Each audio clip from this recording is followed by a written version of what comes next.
Welcome to this special meeting of the Larkspur City Council.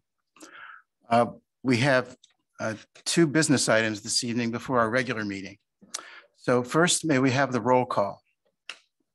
Councilmember Candell. I am here. Councilmember Way. Here. Vice Mayor Paulson. Here. Mayor Hilmer. Here. The first item on the agenda for the special meeting are two business items. The first is to consider a proclamation. This is item 2.1A. To consider a proclamation of the Larkspur City Council approving the display of the rainbow flag during the month of June 2022. May we have a staff report, please? Mr. Mayor, council members, as is the council's practice, if two or more of the council members request an agenda item, then we place that item on the agenda. The council adopted a policy last year that the council can make the decision to display flags or other commemorative or commemorative objects or commemorative flags or displays at City Hall off of the balcony. And two of the council members requested that we consider this proclamation to recognize that it's Pride Month for the month of June and to display the Pride flag from the balcony of City Hall. So that's the purpose of this item. Thank you. And this was approved and acted on by the council last year, was it not? It was, and it was at that time you adopted this policy. Thank you. Are there questions from the city council for the city manager? Councilmember Candell. Could you please remind me our policy? Are there criteria that we have, or is it just kind of so two people bring it up and then we just vote on it? The council's practice to put something on the agenda is that two council members or more request it through the city manager or through the mayor. And then it gets on the agenda. So that's how this item got on the agenda. This particular policy is a policy that says that only the council, in making a statement of the council, can make a decision to display an item from City Hall for the purpose of commemoration or statement. And so in order for us as staff to display the flag, we need the council to decide that is something you want to do. So that's the purpose of this particular agenda item. Okay, are there any, I guess my question is there any other criteria, you know, if somebody brought a different flag up? I just want to make sure we're using the same yardstick for any suggestions. Two of the council members brought a different matter up that they felt some sort of display was appropriate, then it could be brought up under this policy and discussed by the council. Okay. Are there other questions for the city manager on the staff report?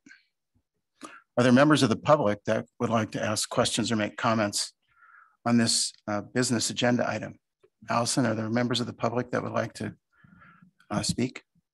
I'm looking for any raised hands from our audience members. I would like to know, I believe that Councilmember Hara has called in and is in the audience.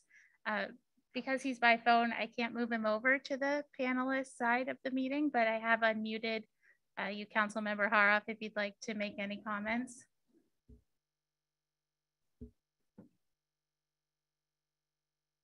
He may not be there to respond to it. All right, I'll close public comment and bring it back to the council for consideration. Are there any discussion by council members on this item? If not, I'll entertain a motion. I would make a motion to approve the proclamation and to display the rainbow flag during the month of June. Councilmember Candell has made a motion. Is there a second? I'll second it. We have a second and a third.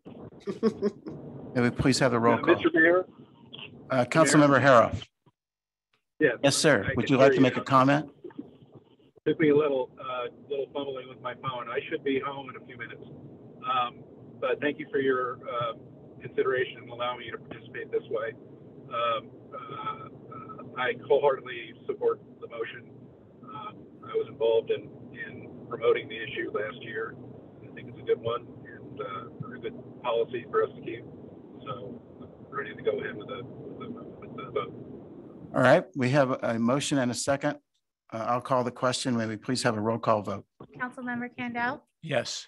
Councilmember Way, Yes. Councilmember Hara, Yes. Vice Mayor Paulson, Yes. Mayor Hilmer. Yes, the motion is approved unanimously. Thank you very much. The second business item on the agenda for the special meeting this evening are interviews for the Planning Commission. We have 2 vacancies. May we have a staff report, please? This is the council's time to consider applications. Your city clerk, Allison Fallis, followed the legal procedures to announce the impending vacancies, 2 on the Planning Commission. You have 4 candidates who have submitted applications. You have those applications. The council has typically used a fixed set of questions to sort of guide the discussion, but it is a discussion and you can take it in any direction you deem appropriate.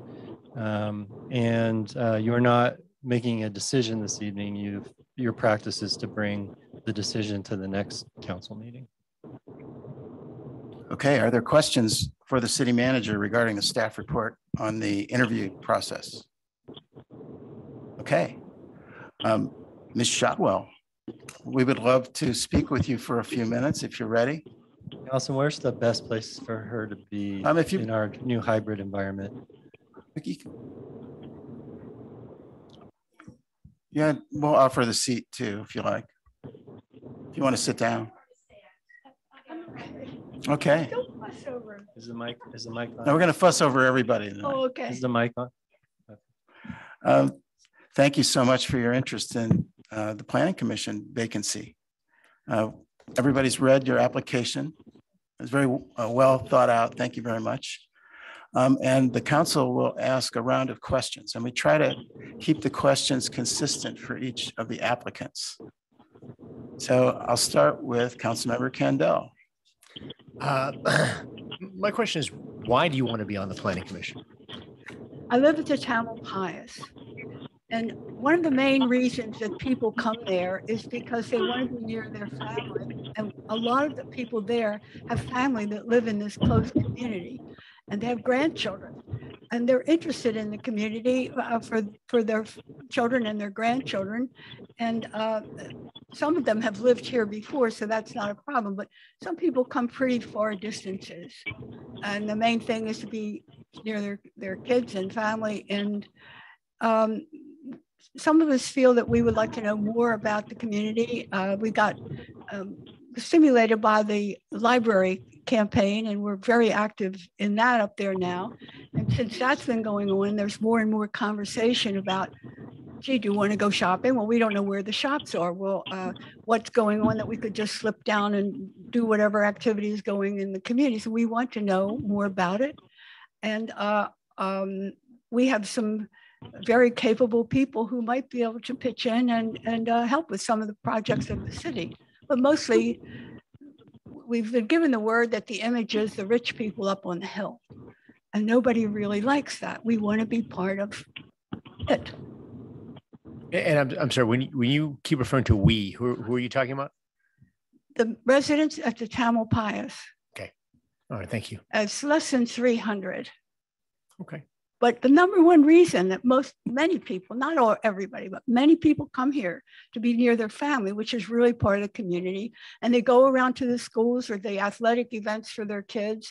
We're always looking for a place to get together for the family for lunch, or, we go over to the civic thing. And so we would like to feel like we're more of the community and know what's happening. Okay. Can I ask a clarifying question? Because this is a public meeting. Building on, this is just a preliminary question. I actually have another question. But when you say we, it sounds as if you're representing a group.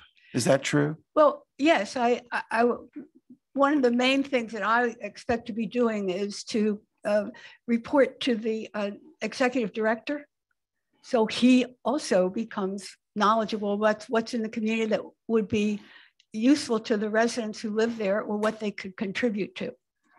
Okay, I'm gonna assume that you're speaking for yourself. Whichever but I'll. Because I assume there was not an election that sent you here. No. It was just a discussion with the executive director, and he said that's a great idea. I agree. It is a good idea. All right. Councilmember Way, would you like to ask a question? Yes, I would. Thank you. Hi, Ms. Shotwell. We met when I was up giving the library presentation.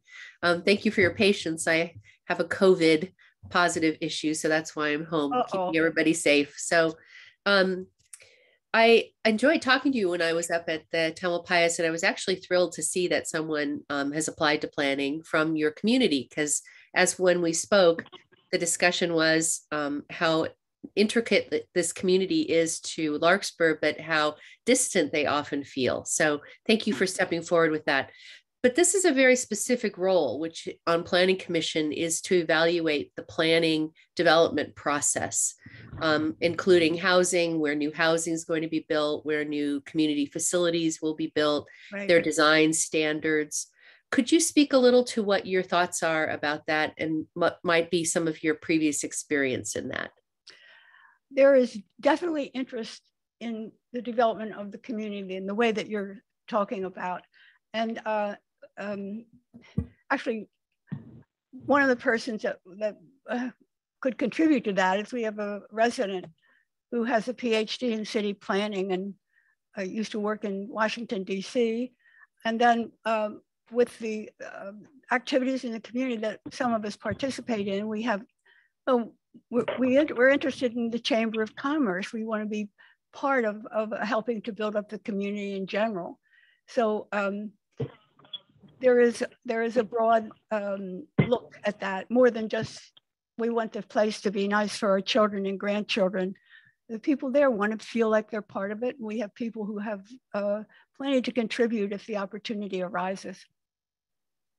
Have you worked on had done a board or commission of this type that does a lot of looking into design and urban planning? Not me personally. Okay. Thank you. I really appreciate you being here. Councilmember Haroff, would you like to ask a question? You know, I'm still in the car, so I'm going to pass until I get on the computer.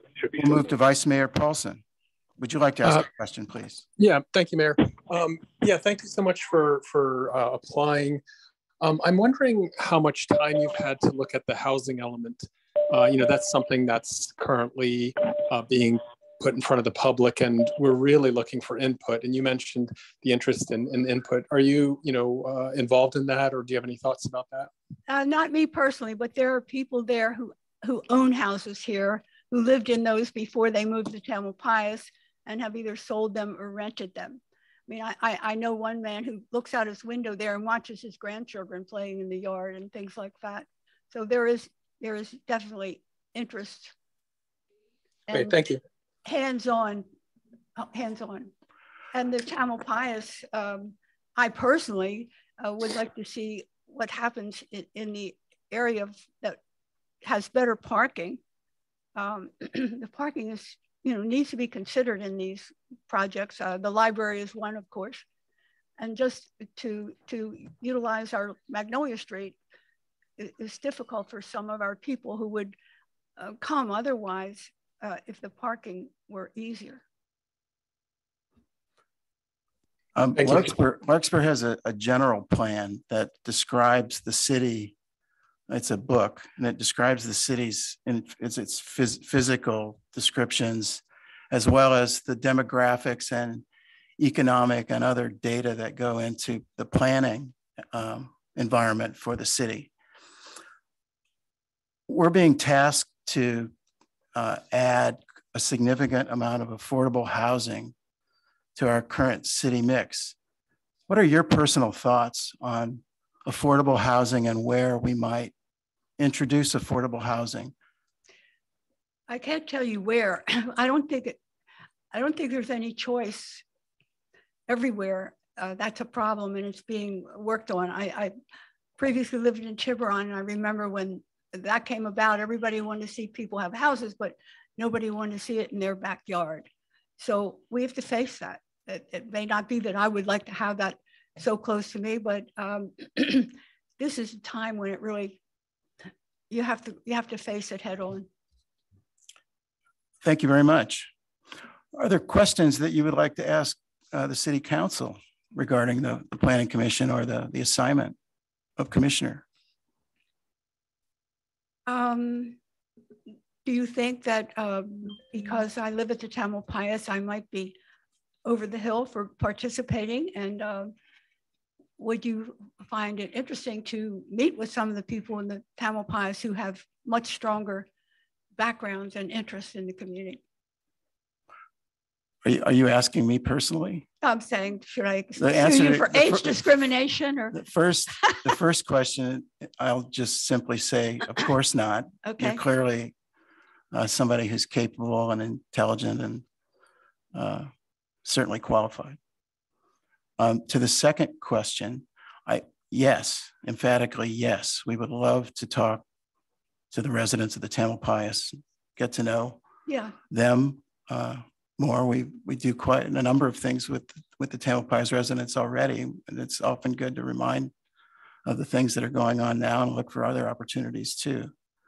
So I'll say personally, I'll get in touch with you, and I'll make sure that we set up a time in the near future to have that discussion. That would be good. All right. Are there other questions or comments from the council members? As the city manager indicated earlier, we're not going to make a decision tonight. That will be in an upcoming meeting. And should you, we ask this question of everybody, should this assignment not work out for you personally, would you be interested in taking part on other boards and commissions should those opportunities present themselves? Yes. Great. We really appreciate your interest in this spot. Thank you. In Larkspur, we have the luxury of having very, very many overqualified folks for very many of our volunteers positions. So we're kind of surrounded by people that are a lot smarter than we are. So it's great. I hear a lot of good things about the people in Larkspur and how they can handle all kinds of good things for Larkspur. Well, we do it by working together. So thank you so much, and we'll be in touch. Thank you. And you're welcome to stay and listen to the other interviews and the council meeting if you like. Okay, thanks. Okay. Next victim. Is that Mr. Yes, the next interviewee will be Mr. Resnick. Mr. Resnick? Would you like to sit on the right chair? I'm going to insist you unbutton your top button. There you go. Okay. Well, no, I went to all that trouble to remember how to make it and all that. Come on. All right. Well, you heard the first go around, so I won't. We'll just start with the questions. I'll start with Councilmember Haroff. Would you like to ask Mr. Resnick a question?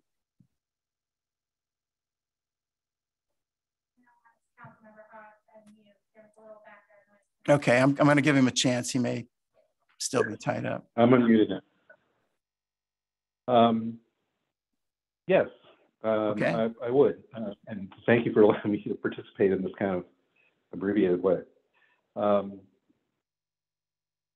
I guess what I'd be interested in hearing is what your familiarity may be with some of the legislative initiatives that have come out of Sacramento in the last few years on the topic primarily of affordable housing and the constraints that those legislative initiatives impose on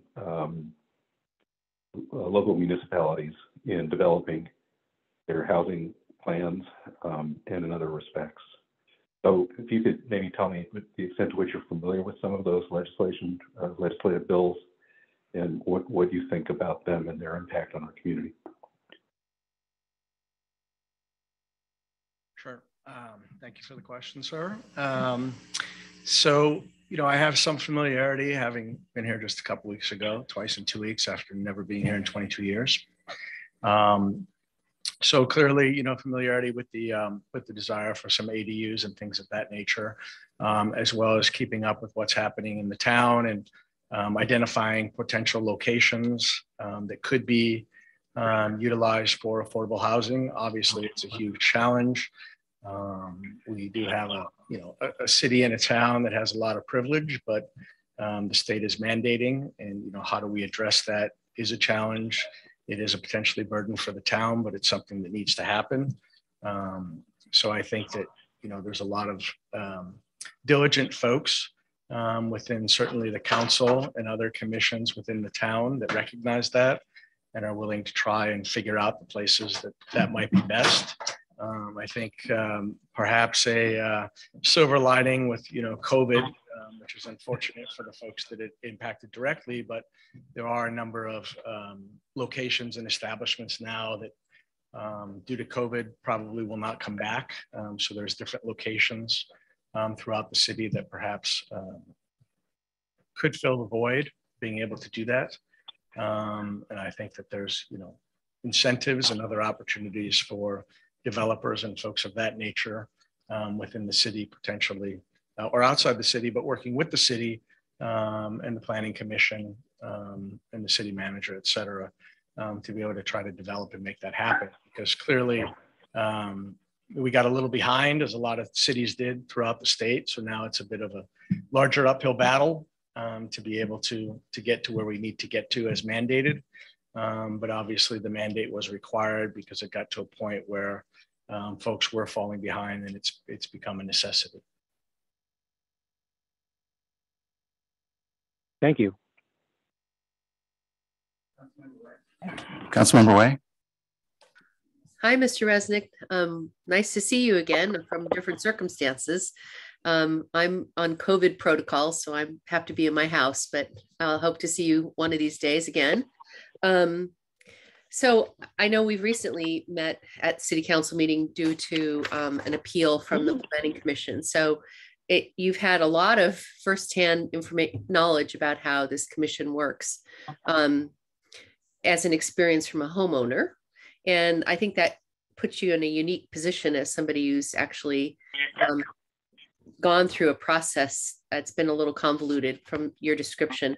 I'm wondering if you had thoughts of how, and we don't have to go into depth, but just maybe one way to improve the process that you would engage with as a planning commissioner for the homeowner who's coming to the planning commission with their proposed idea.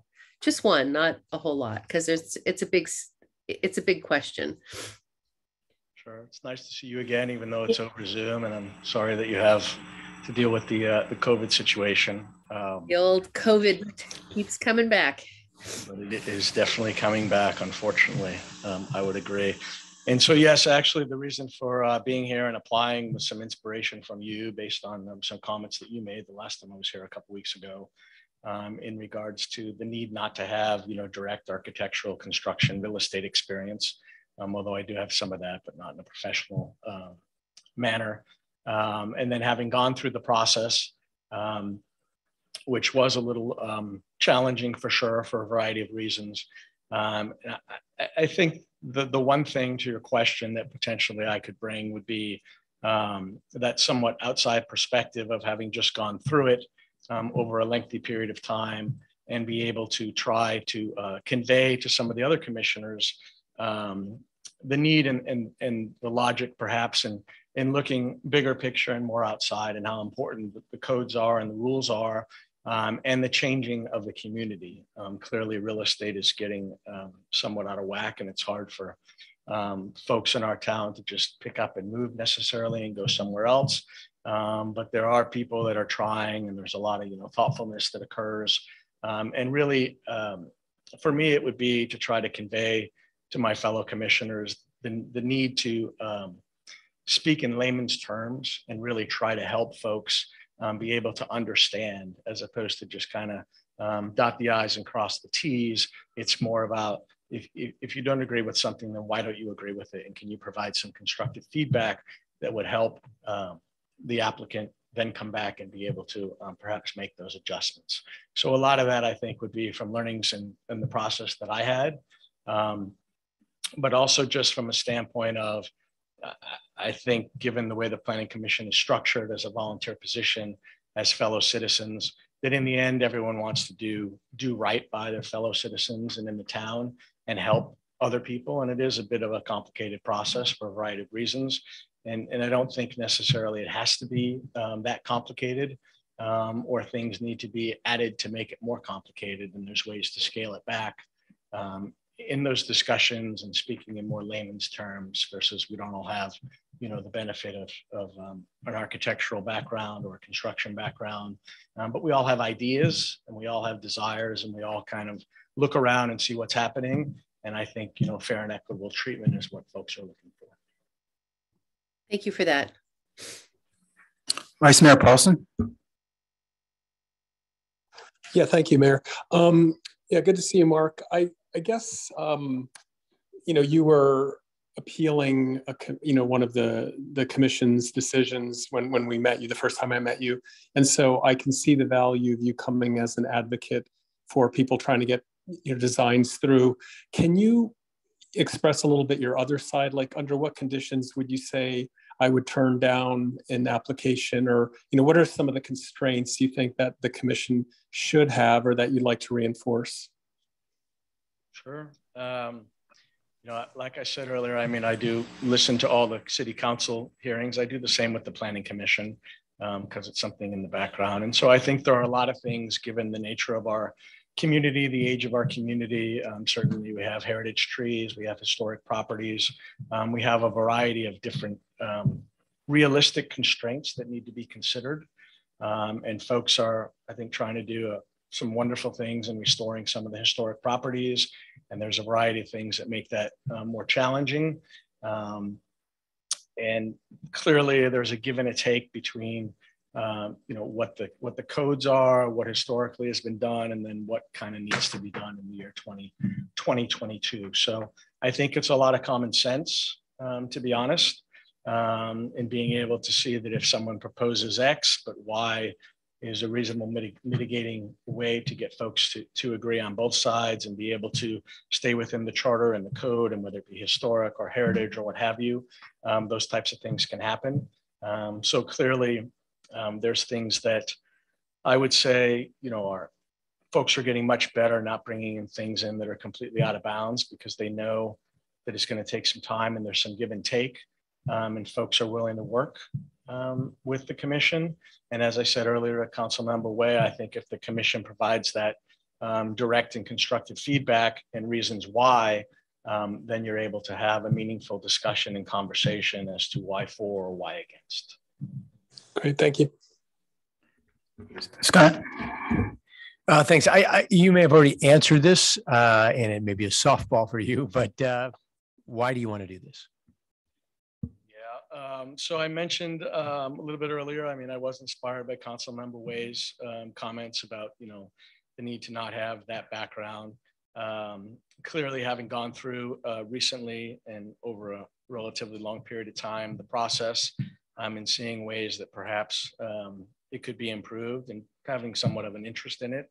Also, I did have a conversation via email with Director Simonian, and she also shared a situation when she was previously in San Anselmo, and it was a similar scenario where a home property owner had gone through the planning commission. It was challenging, eventually worked through it and had that kind of hands-on experience. And so how that helped in that town, and how she thought it would help in this town. We're a town or a city? I think we're a city, right? In this city. And then also potentially having representation in Greenbrae, which we haven't had, as I understand it.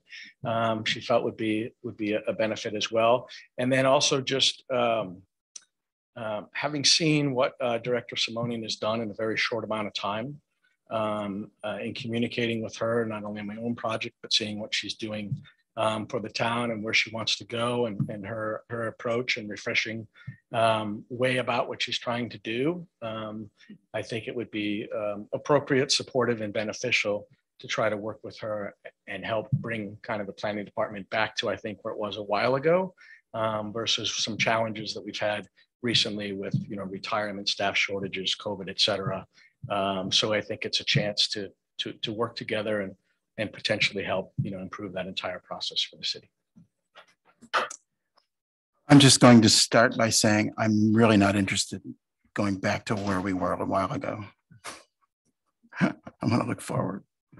So here's my question.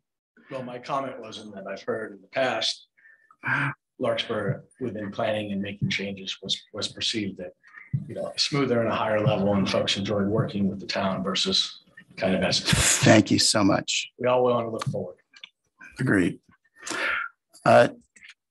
You're familiar with the fact that we have a general plan that describes the city in its physical, demographic, economic, environmental, engineering, infrastructure terms. We're also under a good deal of pressure to start providing our fair share of affordable housing in the estimation of regional agencies that also, in fact, are the means by which we get funding for infrastructure improvements. So having a serious conversation about working together with the regional agencies when they ask us to provide housing, we spend a great deal of time doing that. So knowing that we have these challenges, what are your thoughts on where we might start to look at affordable housing? We have a housing element that's proposing a list of sites. The areas in Larkspur are described in the general plan with respect to their compatibility. What are your thoughts? I mean, clearly there's a lot of potential opportunity in sites, and clearly there's a lot of challenges given just costs of potentially, you know, bringing structures up to code, things of that nature within the city. And I know that through some of the things that the regional authorities have kind of pushed down onto us versus the city being allowed to have direct say and influence in is also challenging. But it's clear that there's that opportunity there to work with the regional agencies, discuss in, again, an open and constructive way how to best accomplish. I think generally speaking, everybody wants to get to the end goal and accomplish what everybody wants. It's just a matter of how do we do that working together with the regional associations.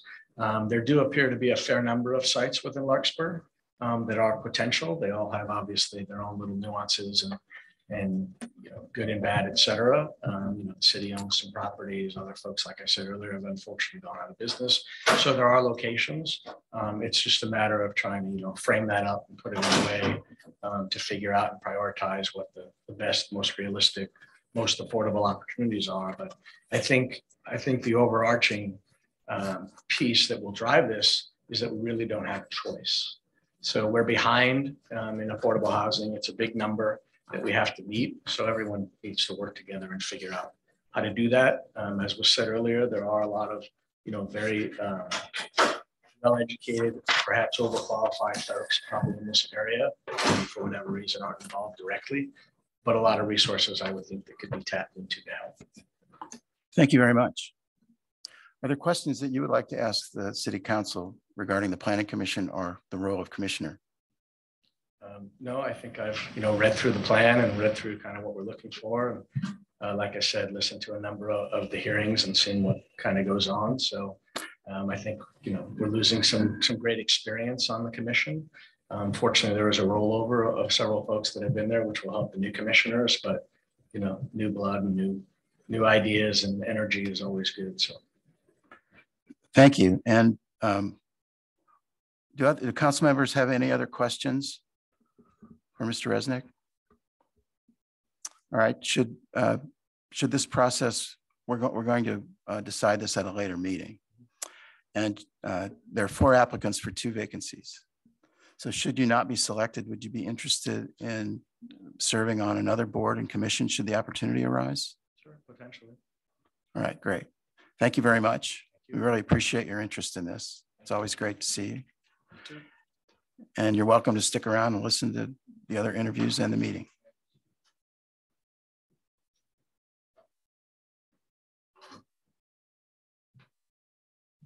All right, Allison, who's next?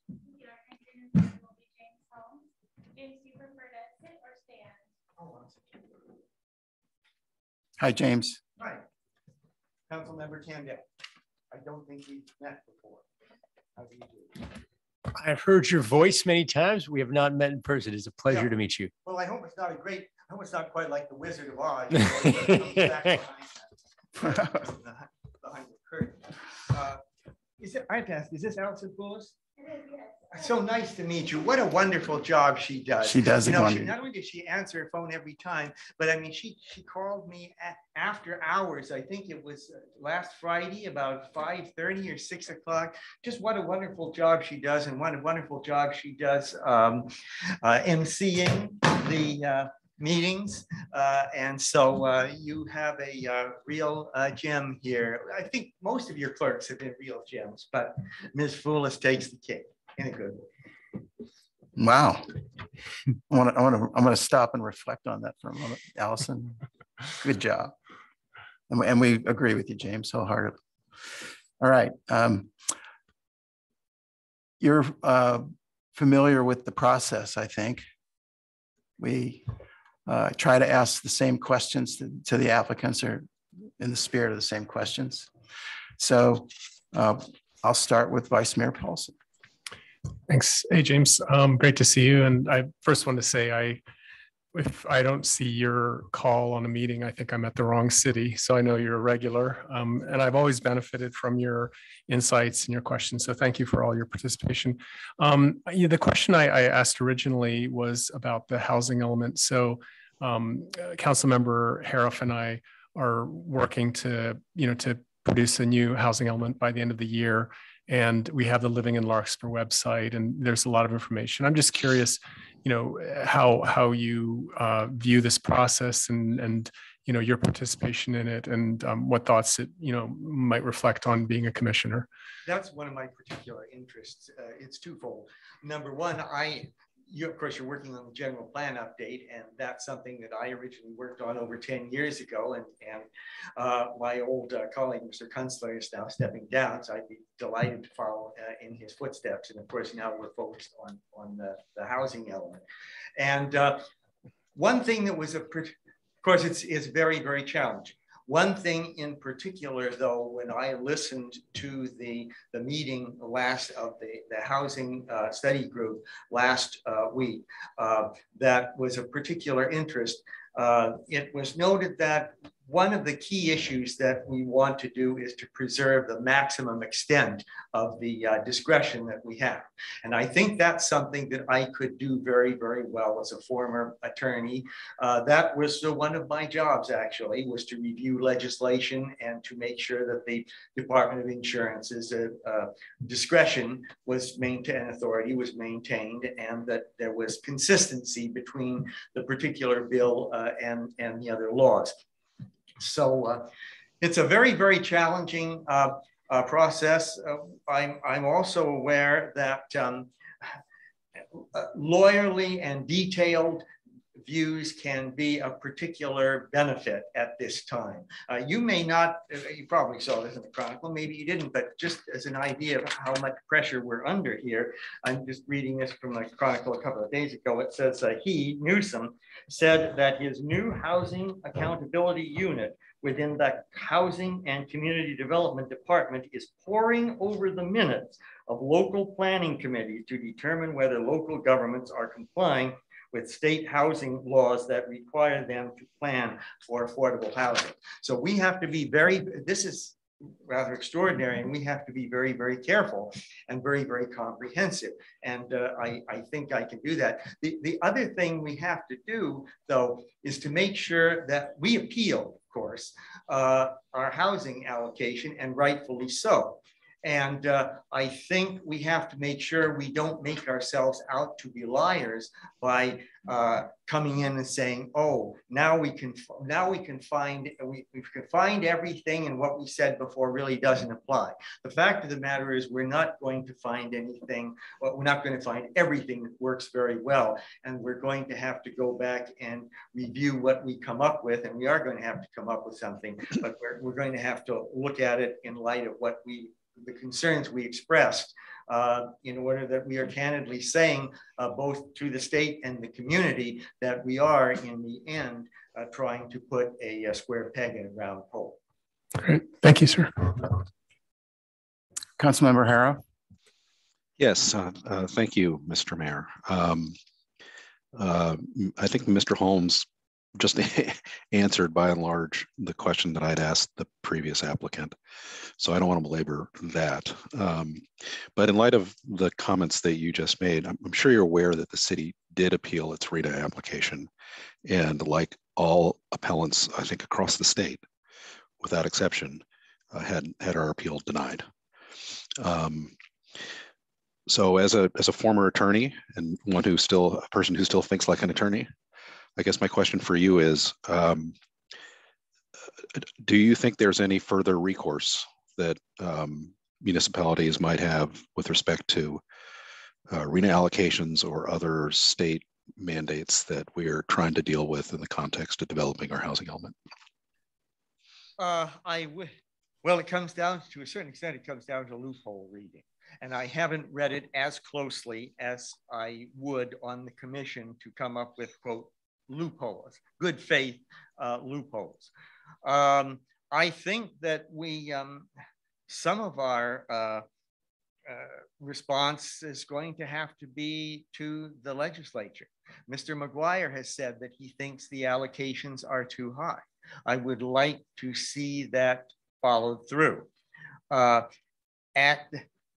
There may also be electoral approaches to this. I wouldn't normally make a political comment, but I think it was Mr. Spotswood who said that suburbanites should be aware that some candidates are more emphatic than others in terms of going after task forces to go after cities. So there may be some sort of political type of response. I think that all cities through the League of California Cities and otherwise should be talking with our representatives to try to see if there is some way that we can take into account the factors that we have, the limiting factors.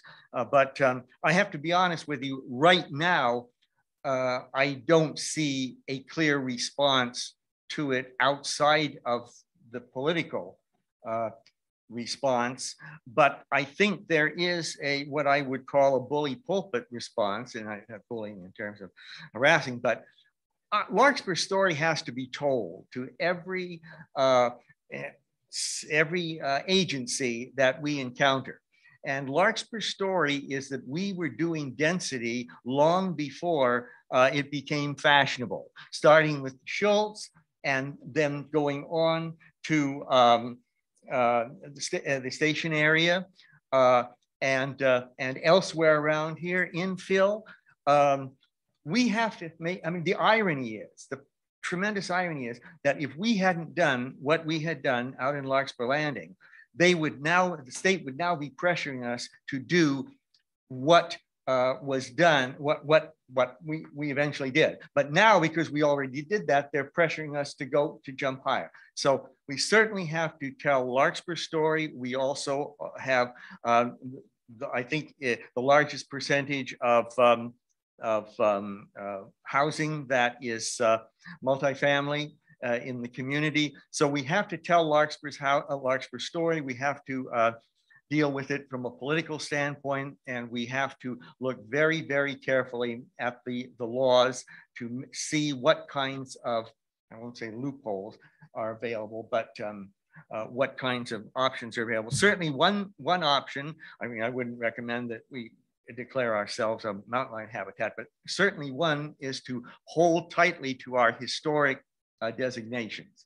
And for example, if we allow a historic house to be historic, of course, is one exception to SB 9. And if we allow those houses to be demolished, then automatically that in many places will fall right into the fourplex approach. So we have to be very, very careful. Make sure we have time for all the council members to ask you a question. I apologize. I mean, as you can tell, it's a matter of great interest to me. And so I apologize for going on further. That's all right. Councilmember Way. You have a question? You might be on mute. Good evening, Mr. Holmes. I think in my years in Larkspur, you are one of the most knowledgeable people I've met about our history and our heritage and so many different things that is still living today. And I count my friend Helen as another, but may she rest in peace. Boy, you have a lot on your application, and I know you have a tremendous amount of knowledge about Larkspur. I think what my question is we're in a very transitional point now. We've discussed now the housing element and the need for developing more housing. But we also have community members, and Mr. Resnick being one who interviewed previously, who is looking at their existing homes and really wanting to modify them and make them into a contemporary home and not a 1950s home. So while we want to preserve the past, we need to honor and protect the interest of the future of our residents. And where do you see the commission playing that balance? Well, of course, with the 1950s homes in Greenbrae, those are not largely subject to any kind of historic overlay or classification. So that really doesn't come up. But I think that the commission's role is not to retain Larkspur in amber, but it is to try to meld past and present in a way that is balanced and harmonious, and that takes account of the standard principles of mass and scale and general compatibility with the neighbors. I think there's a lot to be said for design review. As I go around the community, I see a lot of buildings which represent very, very good design review by very, very good architects and others on the commission. But as I say, I really think if historical issues are not in play, then I think it's a matter of simply taking account of balancing the interests and trying to meld past and present in a harmonious fashion. And to a certain extent, that has to be done on a case-by-case basis. But I think one thing that planning commissioners have to do is be very, without being didactic, they have to be clear on what they're doing and why, so that folks understand. And with regard, they feel they understand why something was done, and they feel they were treated fairly. I know that Mr. Resnick felt that some of the commissioners were a little James, I'm going to ask you to stick to the question. Oh, okay. I thought I was, but that's fine. Thank you very much. You answered it. Thank you. Councilmember Kendall. James, in my 2 years on the council, whatever it's been, you have been the most politically active citizen in Larkspur. So I don't need to ask you why you'd be interested in doing this, because I could tell your passion. So in the interest of time, I'm just going to pass on my question and pass it over to the mayor. Okay. I can't answer it. I mean, the question might be, why don't you just continue doing what you're doing? And I think the answer is, perhaps like yourself, I mean, it's one thing to do it on a kind of hit and miss basis, but at this stage in the game, now that I'm retired and have more time, I would like to delve more deeply into some of the statutory issues. And I would like to serve the community in a more concentrated and focused fashion. I can remember one of the planning commissioners saying, well, you're lucky, James, you just focus on the interesting things. Well, I'm ready to deal with the routine things as well in the interest of serving the community. Excellent. Thank you. James, you're familiar with our general plan and its descriptions of qualitative and quantitative information and standards. You also cited earlier that Larkspur has changed, and you cited many of the areas that currently have Bon Air Hill. You cited the station area. I assume you're referring to those areas as having multifamily housing there. Yes. Okay. So those housing areas exist. Yes. Yeah. And we're now facing some jobs housing pressure for various reasons. So we have a housing element, and we're being asked to look for opportunities in the city for affordable housing. I'd like you to tell me your thoughts on where those opportunities might exist and how we can do this and maintain the compatibility of existing areas? Well, I think that a number of areas, of course, have been already delimited in the consultant's report. In looking at it, I was a little bit surprised that some areas were not called out. For example, I think that there could be housing on some of the Corbett's area. I think that, and here you don't want to be too prescriptive, but when the preliminary planning commission deliberations occurred with respect to the Corbett's area. Referring to the former Corbett's area. The former Corbett area, correct.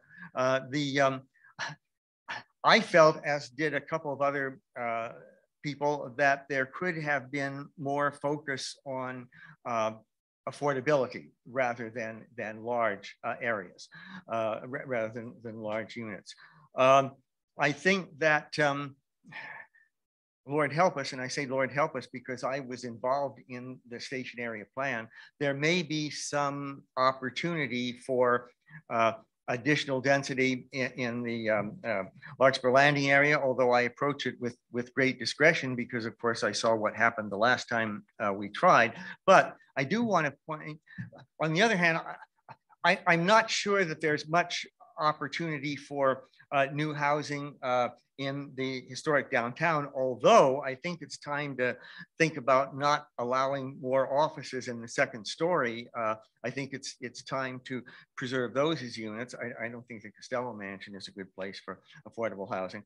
But one thing I want to see is affordable housing everywhere. In market rate developments. I think one of the things that Larkspur has done consistently, and one of the things that makes me proud about Larkspur, is that we have tried to integrate affordable housing in and with market rate. We haven't tried to segregate it. And so in a sense, I think I would like to see, and there's so many excellent examples of that, all the way from the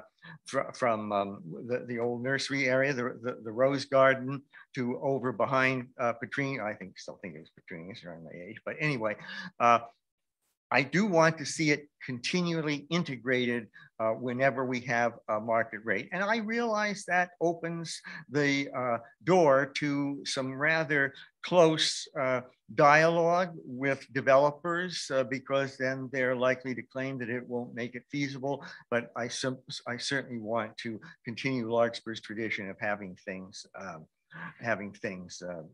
integrated. I really appreciate your answer, James. Thank you. Are there questions, other questions from council members for James? If not, James, do you have any questions of us regarding the commission or your role as a commissioner? I don't want to be presumptuous and say I pretty well understand it. I think I do.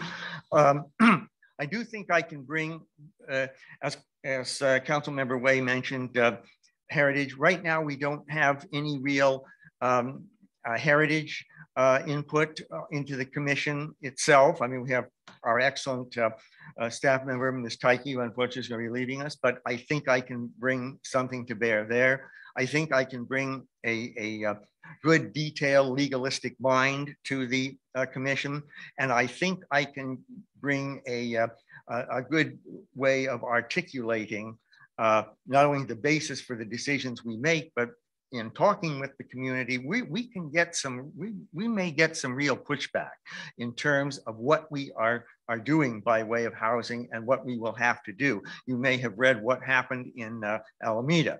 And I think I can articulate to the community clearly that this is a state mandate and that is really where the focus should have been. But I think I can bring to that process what I call an informed skepticism, which I think will mirror what the attitude that the community itself is looking for. But I guess I don't really have any questions at this point. Okay. We're going to make this decision at an upcoming meeting. Should you not be selected for this post, would you be interested in serving on another board or commission should the opportunity arise? Oh, yeah. So in fact, I already serve on the Measure B committee, and that's, I mean, I will have to consult with the mayor and the city manager on what the council's view is on whether I should continue to do that. I'm certainly willing to continue to do that and to serve on any other commission that would have me. Well, James, thank you for your application. Thank you for your answers tonight, and we'll be in touch. Thank you. You're welcome to stick around. I shall. All right, we have one more applicant, I believe Ms. Matheson. Thank you for your patience. Things take a little longer than we like sometimes. All right. So we have 4 applicants for 2 vacancies. We've read all the applications, and we try to ask similar questions to each applicant. So I'll start with Catherine Way. Ms. Matheson like to tell us a little about herself first before I ask a question?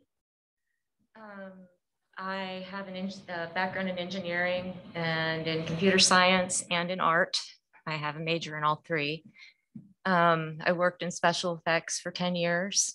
Then I quit so that I could take care of my family. I have twin boys, and one of them is autistic. And my husband became disabled, so they both became very high maintenance. And but you know, my sons are becoming more independent, so I have more time on my hands, and that's pretty much it. I did do some independent work, and I am working on an independent startup idea as well, but you know, we'll see where that goes. Thanks. And you're involved in the NRG yes. effort as well. I felt like that was like the bare minimum that we could do for civic participation. I saw that question on the questionnaire and I was like, well, not, I haven't done hardly anything. I do read and try to keep up, but a lot of things don't make sense to me. And I thought that this would be a way to have those decisions be elucidated, you know, that are made locally and made on the county basis, because everybody here has a lot of knowledge that is, there's no book for it. So that intrigues me. So thank you for that. My question, one of the things that's so important for a planning commissioner is the realization that oftentimes it's a project that one neighbor and another neighbor aren't very happy about. And so there's a lot of mediating of community members that seems to be necessary. And we're a pretty small community, so one person's project might sometimes be another person's debacle, to use that kind of a word. How do you see the Planning Commission's role in navigating what one resident's development project might be that might be in conflict with another resident's idea of what it should be?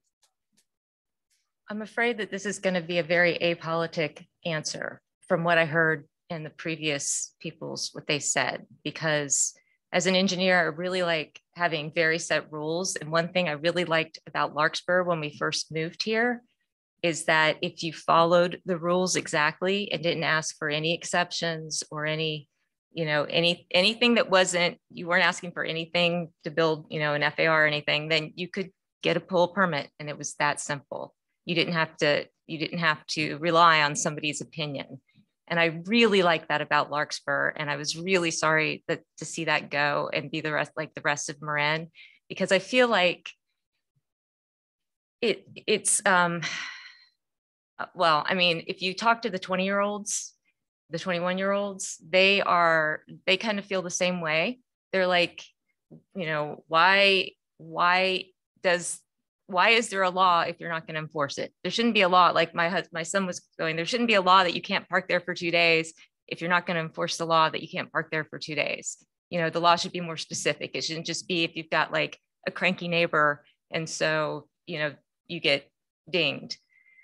And I said, well, you know, I tried to explain to him the reasoning behind that. But You know, it's kind of, I can understand both sides, but I really wish it was a little different. But as far as mediating, I understand, because we have been on both sides of that issue. And, you know, I understand how emotional it is. I understand how much people have invested in it. These are big money decisions, sometimes the biggest money decisions that people make. And so I feel like I could be sensitive to that. Thank you. Thank you. Councilmember Kendall. I am going to try to be consistent and ask the same question, which is, why do you want to be on the Planning Commission?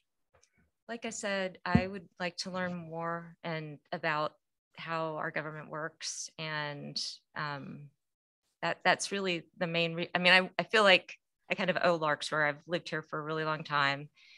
And I would like to understand how things work and why they work this way, because in our county, for instance, it's substantially different than the county in Florida that I grew up in, where my parents still live.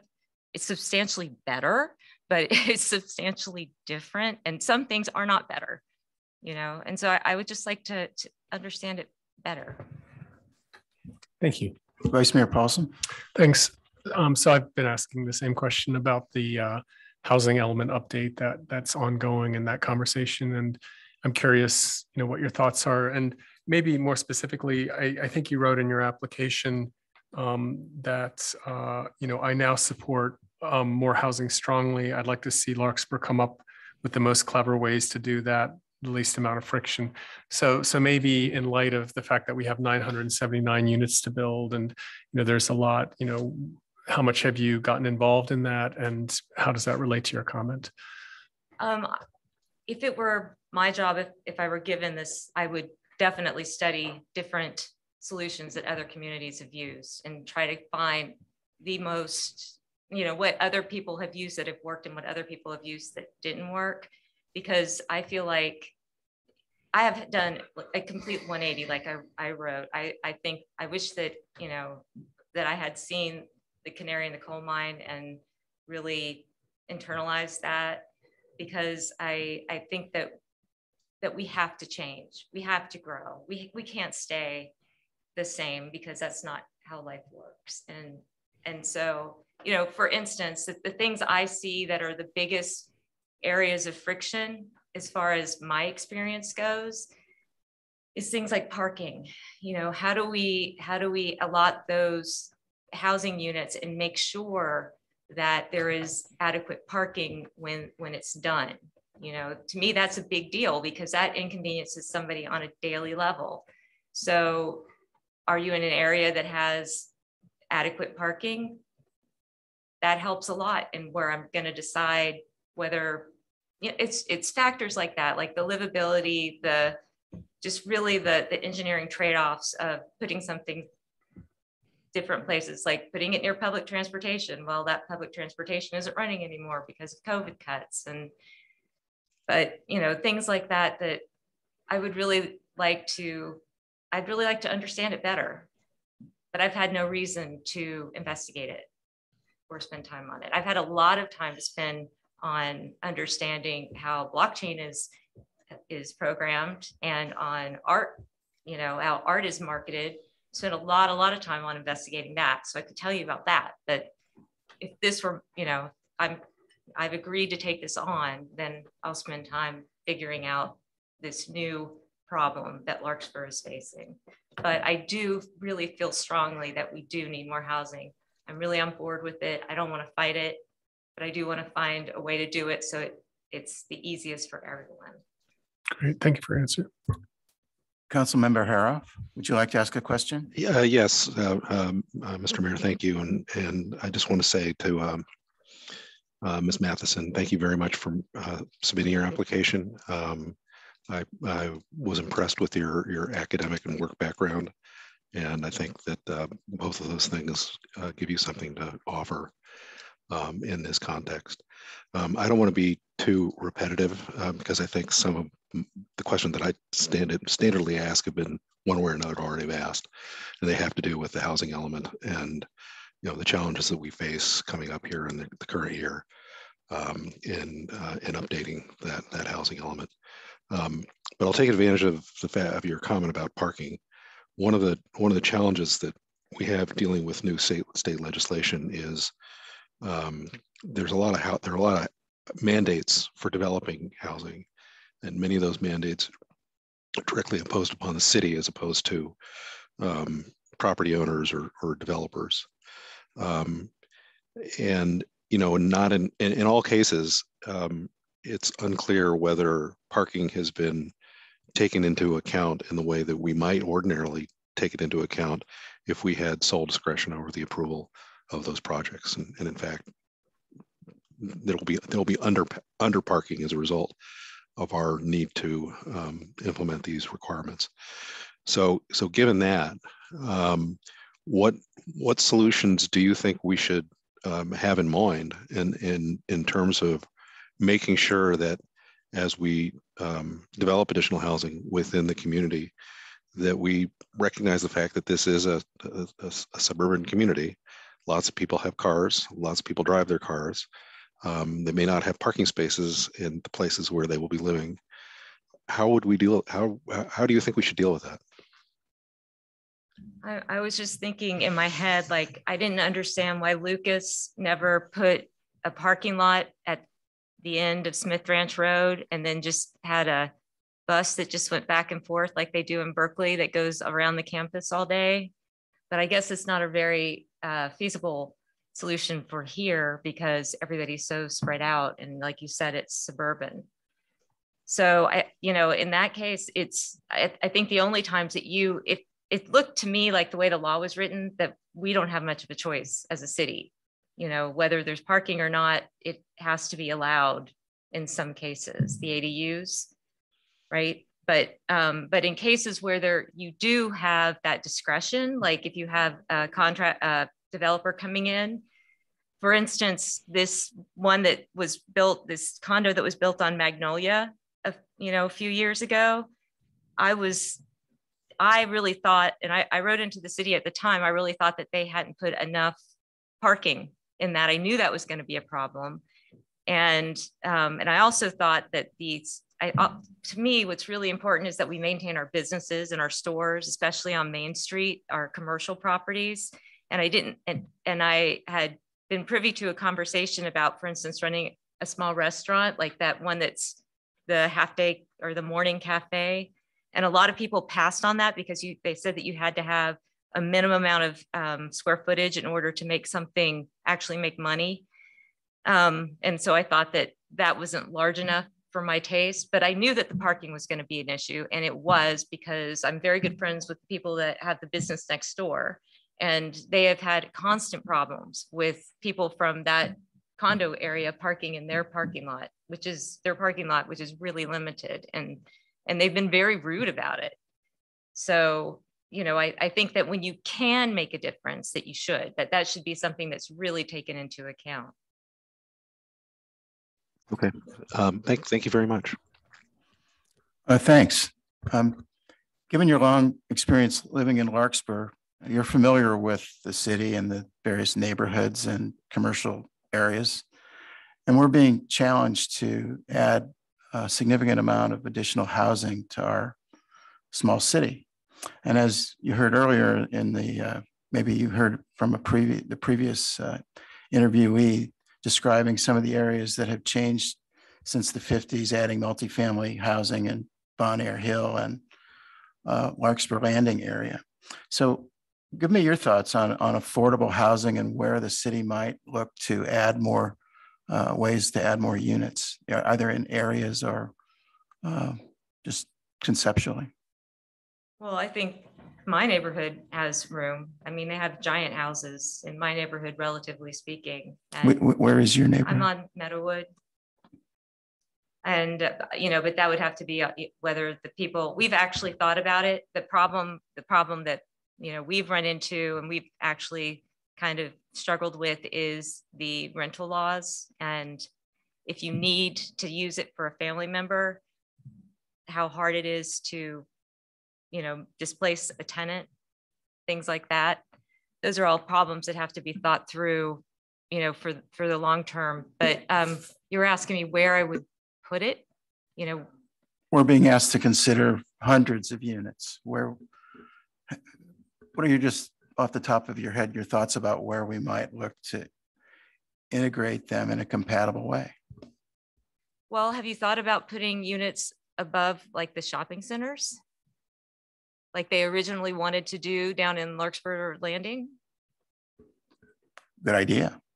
And I mean, those have parking, parking nearby. It's not fabulous parking. They do have tight parking there, but it's still parking. And they have the new parking lot that they have for the train, and people can walk to public transportation from there if they're commuting to the city. So we have thought about a lot of these things. We're asking what you think. I mean, that's what I think. I would start there. I would start by putting another story on all of the shopping centers and putting housing there.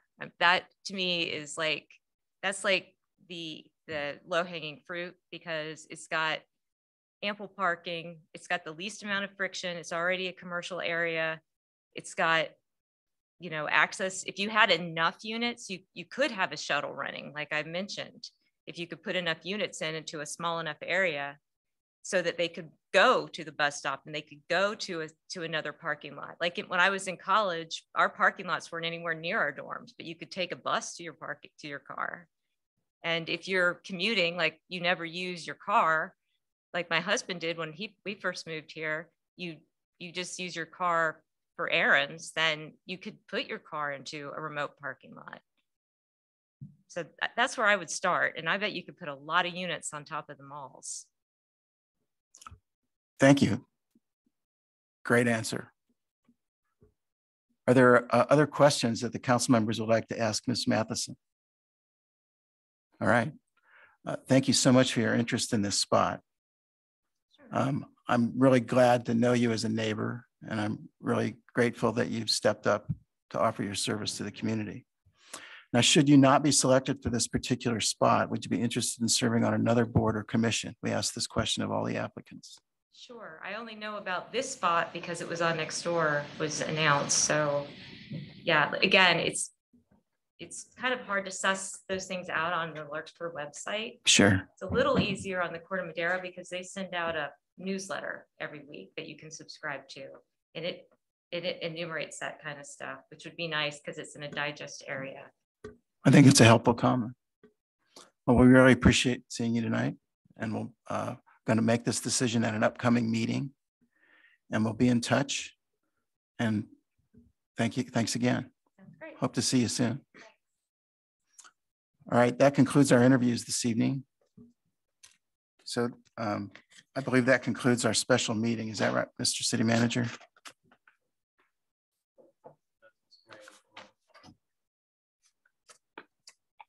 Your special meeting is now concluded, so you can adjourn and begin the regular meeting. All right, so we'll adjourn the special meeting. And we will now, should we take a 5-minute recess? That's certainly the mayor's discretion. Let's take a 5-minute recess.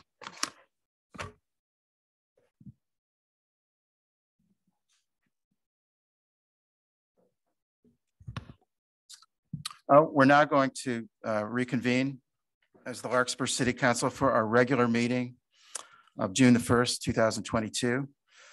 May we have a roll call, please? Councilmember Candell. I'm here. Councilmember Hara. Let's see if he's joining. I'll move to Councilmember Way. Here. Vice Mayor Paulson. Here. Councilmember Hara.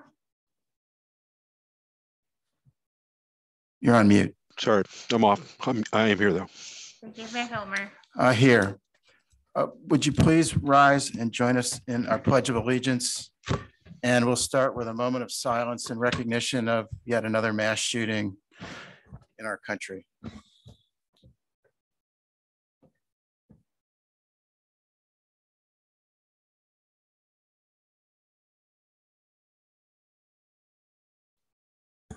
I pledge allegiance to the flag of the United States of America and to the republic for which it stands, one nation, under God, indivisible, with liberty and justice for all.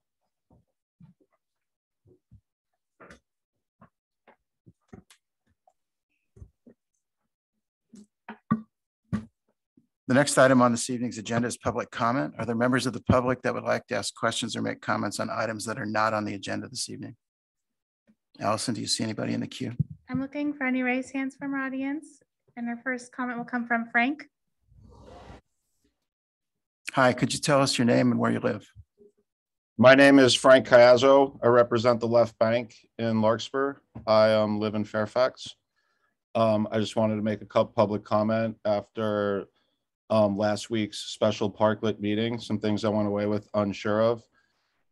One was, in the past, I've talked to the mayor and former Mayor Haroff about improvements that I could make to the parklet to make it look nicer for the city and more along the lines of what the city wanted.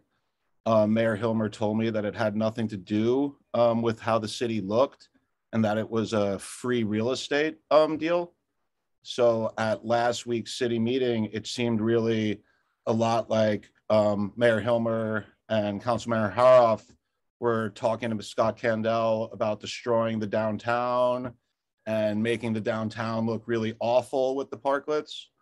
So I just took some pictures of the downtown Friday and Saturday night last week with Pico and the Left Bank's parklets full and everyone having fun.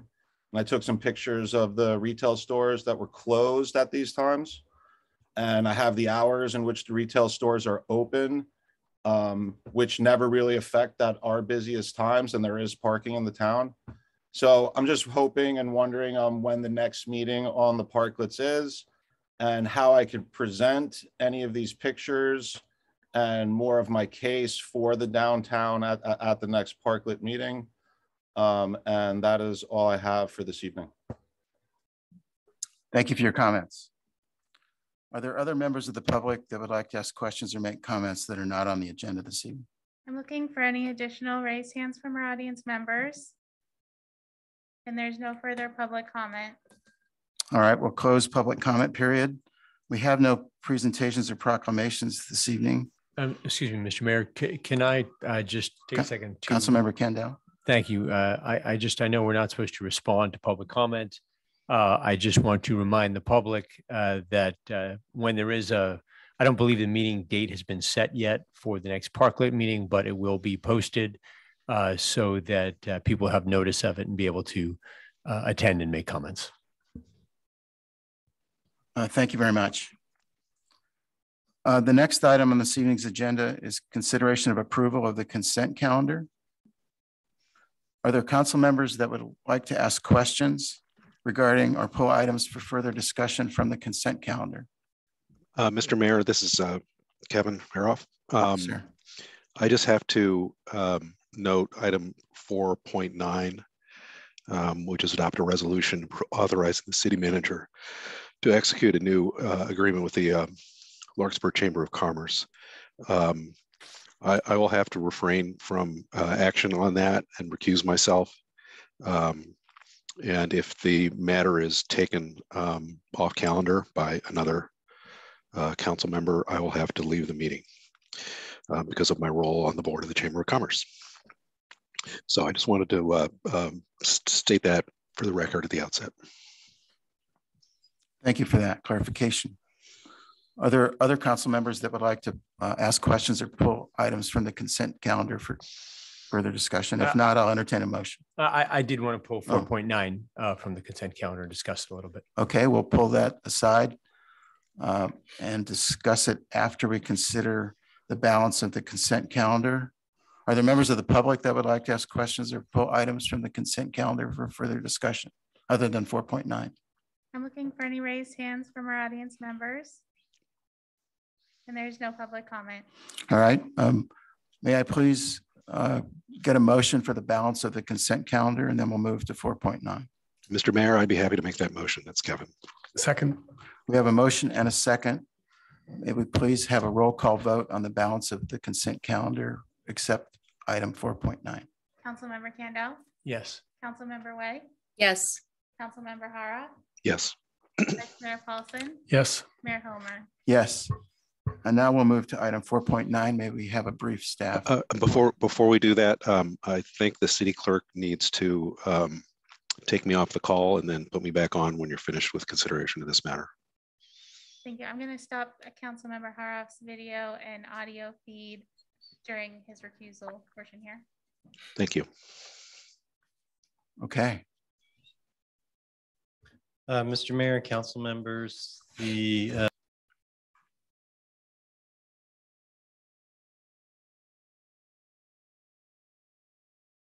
Sorry, Dan, but there's no sound. I can't hear you. You're on mute.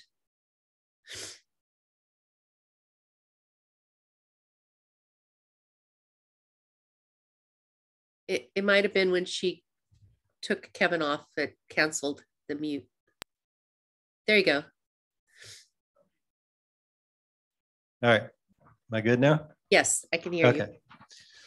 Council members, Mr. Mayor, the council annually has directed the city manager annually to enter into an agreement with the Chamber of Commerce to support the chamber's activities and also to have the chamber reciprocate by supporting the city in various economic development activities that are outlined in Exhibit B of the agreement. This current form of arrangement in support and partnership with the chamber has been going on for the last 6 or 7 years. The agreement, the amount has fluctuated based on the availability of funds and the city's overall financial outlook. And in discussing with the chamber's executive director and some of the board members where they want to go and what they're trying to accomplish, they asked that some of the funding that had been curtailed during the pandemic be restored. We settled on proposing the amount of $40,000, which is in this proposal in front of you. One of the challenges, I suppose, I think if I were sitting in your chair, is that the agreement's designed around qualitative goals, and there was always a desire to have more quantitative metrics, but we've never really been able to make that transition. There's always been some sort of challenge, and that might be a goal we want to set in the next year or two. But other than that, I think within the constraints of COVID, the chamber has fulfilled the qualitative goals that they were able to do given the restrictions that were in place. So with that, the proposal before the council is to renew the agreement at the amount of $40,000. One distinction from last year is that we had a base amount of $25,000, but we also said we would consider sponsoring events of the chamber outside of the base agreement. That was unique to last year in the COVID circumstance. And so there was an additional about $5,000 in sponsorships that the city provided to the chamber for some of the events that they hold. In this agreement, we are not going to have that arrangement, and the chamber will be expected to fund not only its regular activities, but any events it plans out of the base amount and whatever other revenues it can generate. That, I turn it back to you, Mr. Mayor and council members. Thank you, Mr. City Manager. Are there questions of the city manager on the staff report? Are there members of the public that would like to ask questions of the city manager regarding the staff report? I'm looking for any raised hands from our audience members. And there's no public comment. All right, Councilmember Kendall, would you like to start the discussion? Yeah, thank you. There are two kind of spheres for this conversation. One is philosophical and one is financial. Philosophically, I support many groups in Larkspur that help the citizens of Larkspur. This is one. We don't support many other groups that do things for the benefit of Larkspur. The chamber is made up of a small group of people in Larkspur, a portion of the businesses. You know, my understanding is the chamber charges dues. The theory is that it's supposed to be a self-supporting organization. and I have philosophical challenges with picking out certain groups to support with the city's funds and not other groups. That's my starting point. Why this group and not other groups that exist. Another issue that I have is I understand that the TOT tax is not back to where it was prior to COVID. And I think that was the basis for the funds that were being given to the chamber. And my understanding is they're asking for actually more money. I think it was 35 originally, went down to 20. Now it's up to 40. I'm not sure with the TOT still not fully recovered that we are in a position to increase the amount that we're giving to the chamber. So those are my two areas that I'm concerned about. Councilmember Way. Thank you. I'd like to speak to those, Scott, because I'm our representative, the chamber representative, the council representative to the chamber. I did that a number of years ago when we were flush with money in the city, and that was long before COVID. So I think I understand your point. It's really interesting to think how we allocate financial resources to what are essentially independent organizations, or supposed to be independent organizations, or we hope them to be independent. But in reality, most chambers are not. They rely on some assistance from their city that they serve. And I think all of Marin County all of their chambers get some financial assistance, some more than others. Many are bigger than ours. We're a very small chamber with the collaboration of Kentfield, Greenbrae, and Larkspur businesses, and we have a lot of small businesses. So they're sort of the backbone of what we look at when people come to downtown Larkspur and to Greenbrae. A lot of them are smaller businesses that need to rely on the support of a chamber that gets them access to publicity, to community events, to functions that can be fundraisers and promotional things. So I think it's a key part of what creates the quality of life in Larkspur and Greenbrae are our small businesses, and that the more we can support the functions that a chamber can provide for them, I think it's important. And frankly, I think $40,000 is not a budget breaker for us.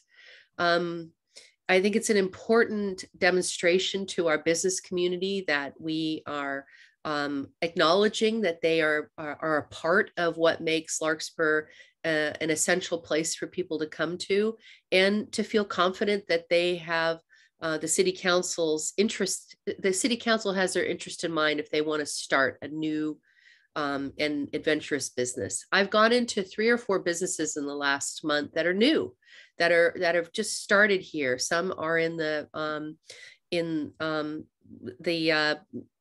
development near Perry's. I can't remember the name of it now. It's my COVID brain. But I think we also need to recognize that we're not back to our pre-COVID business opportunities. And until we are to that place where we're more robust in our economic development, we need to continue to support the chamber. So I lobbied for this amount of money. I would like to see more, in recognizing that we only have one staff person who's employed by the chamber to do so much of the work, that this is the minimal amount that I think they are owed, and I would support it. So, Councilmember Kendall, I'm sorry. I would like to do a round. Yeah. But if you want to, if you have a follow-up, it's okay. Does you want to ask me a question though? I do, but I want to give everybody a chance to speak. No, I think we're interested. Ask your question. I'm curious. I mean, so the purpose of the chamber is to benefit its members. It's like a private organization. Not every business is a member of the chamber. Not every business chooses to be. So the chamber is a group of certain businesses that get together to promote their businesses. We could, there are many things that we as a government could do to support all businesses. There are many ways that we could choose to spend our money that might be more equitable than to support a private organization that's supporting a percentage of the businesses. So I completely agree that, you know, it's nice to support the business community. I just have concerns that we're choosing certain businesses over other businesses. We're choosing businesses over different groups that are also important to our city. So I just want to throw out those are my concerns. No, I see your point, but it's also understandable to recognize that when one business thrives and a storefront next to it doesn't shut down, then that business also thrives. And even if they're not a member, they are part of a ecosystem of businesses that are together. And remember, the chamber has done more than just support its membership. They created the Larkspur Loop, which was to bring a walking, biking, pedestrian experience from the Larkspur ferry terminal all the way through town. They've done things that recognize all the other opportunities that businesses have, even if you're not a member per se. But you know, small businesses thrive because the community around them thrives. And we see a lot of empty storefronts still, not only in Larkspur, but in so much of Marin County. And many of them are small businesses. And the small businesses need as much support as they can get, frankly. And when there are events that are sponsored by chambers, and when there is a person who walks door to door and hopefully engages in that, enhancing their experience, then the rest of the businesses thrive, even if they don't choose to participate. And to your second point, there may be other organizations who would like to receive funding. They've never approached us. I mean, we've had, I remember the Larkspur, the Lark Theater approached us for some community funding for their programs, for programmatic things, and we funded them. But there has been no other approach. So I would love to have other organizations approach us, and we can debate their value to the community and the financial status that they have, but no one else has approached us. So I'm being an advocate for my, you know, I'm the liaison, so I'm an advocate for them. Vice Mayor Paulson. Thank you, Mayor. Yeah, and thank you, Councilmember Way. I mean, you're the current liaison, and Scott was last year, and I was the year before, and Kevin's the board member. I think every one of us has an interest in or in knowledge of the chamber. I actually was going to pull this item as well, and I appreciate that Councilmember Candell did. He and I had a discussion with Julie Servato, the director, last year. And I think the main question as we were coming out of COVID was, how much money do you need? And do you think you'll get financially independent? So I spoke with Julie today, and I asked her to submit the public comment, which is now there, her budget, the income statements. And I had many of the same concerns that Councilmember Candell did. I think after considering it all, I feel like the deliverables is another part. We've talked about the philosophy of it, public, private, the finances, but I sort of listed some of the things. You mentioned the loop. There was also the wine walk.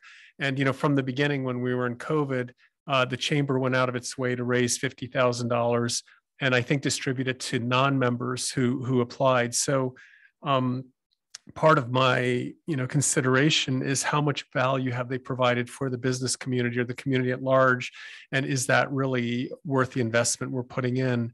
And for me, the answer seemed like yes. When I looked at the budget and the numbers, the membership has doubled. I think Corte Madera, does subsidize more heavily.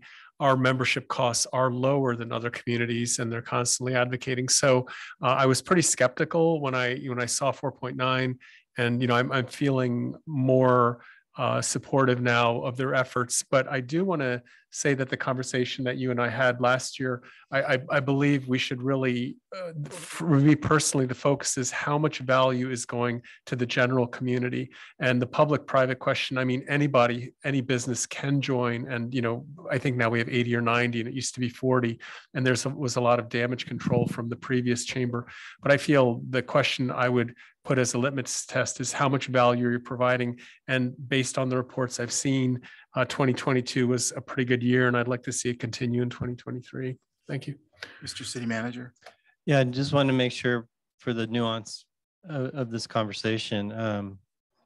When the council created the transient occupancy tax fund, which I don't know when that occurred, it was a long time ago, they created some guiding principle statements that say the fund's purpose is to promote the business community in Larkspur. So I do want to caution, it may not be fair to measure the chamber's performance as delivering to the entire community, since the fund itself doesn't have that goal. Point taken. Thank you. Councilmember Candell. Yeah, I just had a question. It lists the report lists the number of members. Do we know what percentage of businesses in Larkspur are members of the chamber? Are we talking 20%, 80%? And do we even know? I mean, you know, I was a member of the chamber. I don't even have a business in the chamber. So the fact that you have these numbers don't necessarily mean that that's the percentage of businesses that are represented. Does anybody have that figure?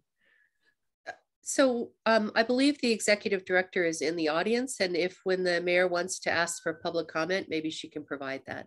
Okay. I was just checking with our administrative service director. I'd need time to open the database. I think the city currently has issued about somewhere in the neighborhood of 400 business licenses, but you have to recognize Larkspur has a heavy base of sole proprietorships that are operating out of their homes, and a lot of those folks don't join chambers in any community. So it's just something to be aware of if you're trying to make a measure. And I personally have at least 6 DBAs. So other council discussion. All right. We have a staff recommendation. Is there anyone interested in making a motion? I'm sorry, do we need public comment on this before we do that? Thank you for reminding me. Are there members of the public that would like to ask questions or make comments on this agenda item? Our first comment will come from Julie Servetto. Welcome, Julie. Good evening. Thank you for letting me take the opportunity to talk. Good evening, Mayor Hilmer and members of the City Council. As you know, my name is Julie Servetto. I'm currently a resident of the City of Novato, but I was born and raised in the City of Larkspur. More importantly, I serve as the Executive Director of the Larkspur Chamber of Commerce. I'm here tonight to urge the Council to adopt Resolution 4.9, which will authorize the city manager to enter into an agreement to continue sponsorship of the chamber and allow the chamber to maintain its essential support for the Larkspur business community. The city and the chamber have a long history of working together on issues of mutual concern to local businesses.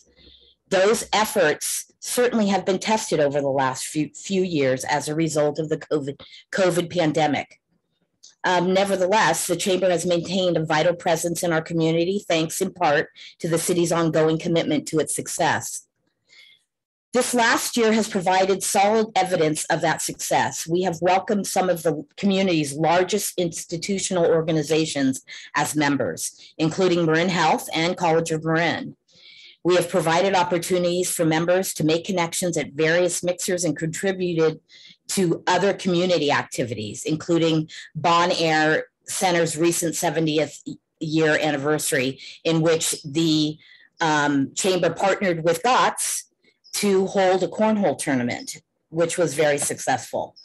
Our premier fundraising event, the annual Larkspur Wine Stroll, was the most exciting one we've had in years this past year. And we're very excited about what's going to happen in September. Right now at this point, we have 15 wineries signed up. That's more than we've ever had. And we still have plenty of time to do signups. We're looking at all kinds of changes to the event, making it bigger and better, which we're very excited about. What else did I want to say? So none of those activities would have been possible without the city's support. And the city's continued, and with the city's continued support, we look forward to even more success in the coming year. I wanted to address Councilman Kendall's question about the percentage. I don't have a clear answer to that. What I can tell you is we have 96 members. It's fairly evenly distributed between Larkspur and Greenbrae. We have a few Kentfield residents, businesses that are members, which we're working on. It was never a city that was acknowledged as a part of the chamber. So we're working on reintroducing it to the businesses in Kentfield. But we're fairly even between Larkspur and Greenbrae. And I'm working all the time to try and get more members. Part of my, part of the thing that I'm up against is past experiences of businesses with the previous chamber. And we're talking going back 4 years. So people had a bad experience, and so they're hesitant to get involved again. I do think it's of vital importance to the business community. I have businesses that contact me and ask me questions. I'm available for any of them if they need any kind of help. And I do think that we are very important in this community. And our goal this year is to really build community between the businesses and the city. Thank you. Thank you for your comments. I'll bring it back to the City Council for further discussion. Scott. I apologize, Mayor Helmer. There's another. Oh, I'm sorry. Is there another public comment? There is, yes. Our next comment will come from Frank. My apologies. Next public comment, please. Hello, this is Frank Cazzo again from the Left Bank. I just wanted to commend Julie, who has been on the chamber of late, for getting the Left Bank back involved with the chamber. We did just recently join this week. We were definitely one of those businesses that had a bad experience with past chambers and didn't think anything was being done, say in downtown Larkspur, outside of the wine stroll, and that the majority of it was geared towards Larkspur Landing and over towards the malls and Greenbrae. Julie's really been on us to get back involved and has definitely pushed the envelope with us. And, you know, we are involved in it again and hope that the chamber can bring more activities to downtown historical Larkspur. Thank you very much for your comments. Are there other members of the public that would like to make comments or ask questions on this agenda item? Our next comment will come from Kevin Carroll. Good evening, Kevin Carroll, Sausalito resident and a member of the Sausalito Chamber of Commerce. So I strongly believe in the chamber, but the one kind of obvious question to me is, what is the relationship between the other city councils in the county and their chambers? Thank you. Thank you for your comments. Are there other members of the public that would like to ask questions or make comments on this agenda item? Looking for any additional raised hands from our audience members. And there's no further public comment. All right, we'll close public comment period on this item and bring it back to the City Council. Would Councilmember Kendall like to start the discussion? Yeah, so my concern, and it has nothing to do with supporting the business community. I wholeheartedly support the business community. My concern is if 400 permits were issued in the city of Larkspur, we have 96 members in the chamber, which half of them are Larkspur and half are Greenbrae. It means maybe 40 to 50 members in Larkspur, which is maybe 10 to 15% of the businesses are members of the chamber. I want to support the entire business community and not just the 10 to 15% of those businesses that are choosing this group. Unfortunately, I don't know of a way to do that to support all businesses. If I did, I would be suggesting we take that $40,000 and support this other group or this other way to support all of those businesses as opposed to this 10 to 15%. Having said that, I would probably go along with this this year with the understanding that I'm going to have a problem with this next year if there's still only 10 to 15% of our businesses are members, and it doesn't feel like we are being equitable, and it feels like we're picking and choosing the businesses we're choosing to support. So that's my concern. Again, I'm happy to go along with it this year. It sounds like that's what the council wants to do, but I'm going to be raising this again next year, and I'm going to be looking for those statistics to hopefully be supporting our business community. And if we are not supporting the greater business community, I would look into exploring other ways to support the greater business community. Speaking for myself, I would just like to remind the council that the city supports the improvement of private property and city infrastructure, which through the community and economic development benefits that those efforts provide, we do in fact provide support to property owners and businesses other than what the chamber supports through the TOT monies or dues function. So it's not to say that the city does nothing. I mean, I just want to make sure that. I wasn't implying that. I was implying this $40,000 that is earmarked to the business community is not necessarily benefiting the entire business community, but a small portion of it. And that's my concern. I appreciate your clarification. From the mayor. Catherine Way. I know I'm remote, so it's hard to see me sometimes, but I appreciate your comments, Scott. I think that is a valid expectation, and I would like to challenge all 5 of us as integral members of this community to bring on board members of business or owners of businesses or representative of businesses to join the chamber in the next couple of months to the next 6 months. I know I'm a member of the chamber, even though my business had to close during COVID because it fell apart in the pandemic, but I remain a member as an individual. So we can all support and encourage the support of our local businesses to this. So I'll take that challenge and try to bring in as many new members as possible. So I appreciate your comments. And I grew up in a small town in a small Rexall pharmacy where the support of the local city and the support of the local governance made the difference in keeping my dad's business afloat. So I'm very appreciative of us trying to do that also. So if there's no further comment, I'll move 4.9 because I know we're long into our meeting already. Second. There's been a motion made and a second. Is there any further discussion? Please call the roll call vote. Councilmember Candell? Yes. Councilmember Way? Yes. Vice Mayor Paulson? Yes. Mayor Hilmer? Yes. The motion's approved unanimously. Thank you very much.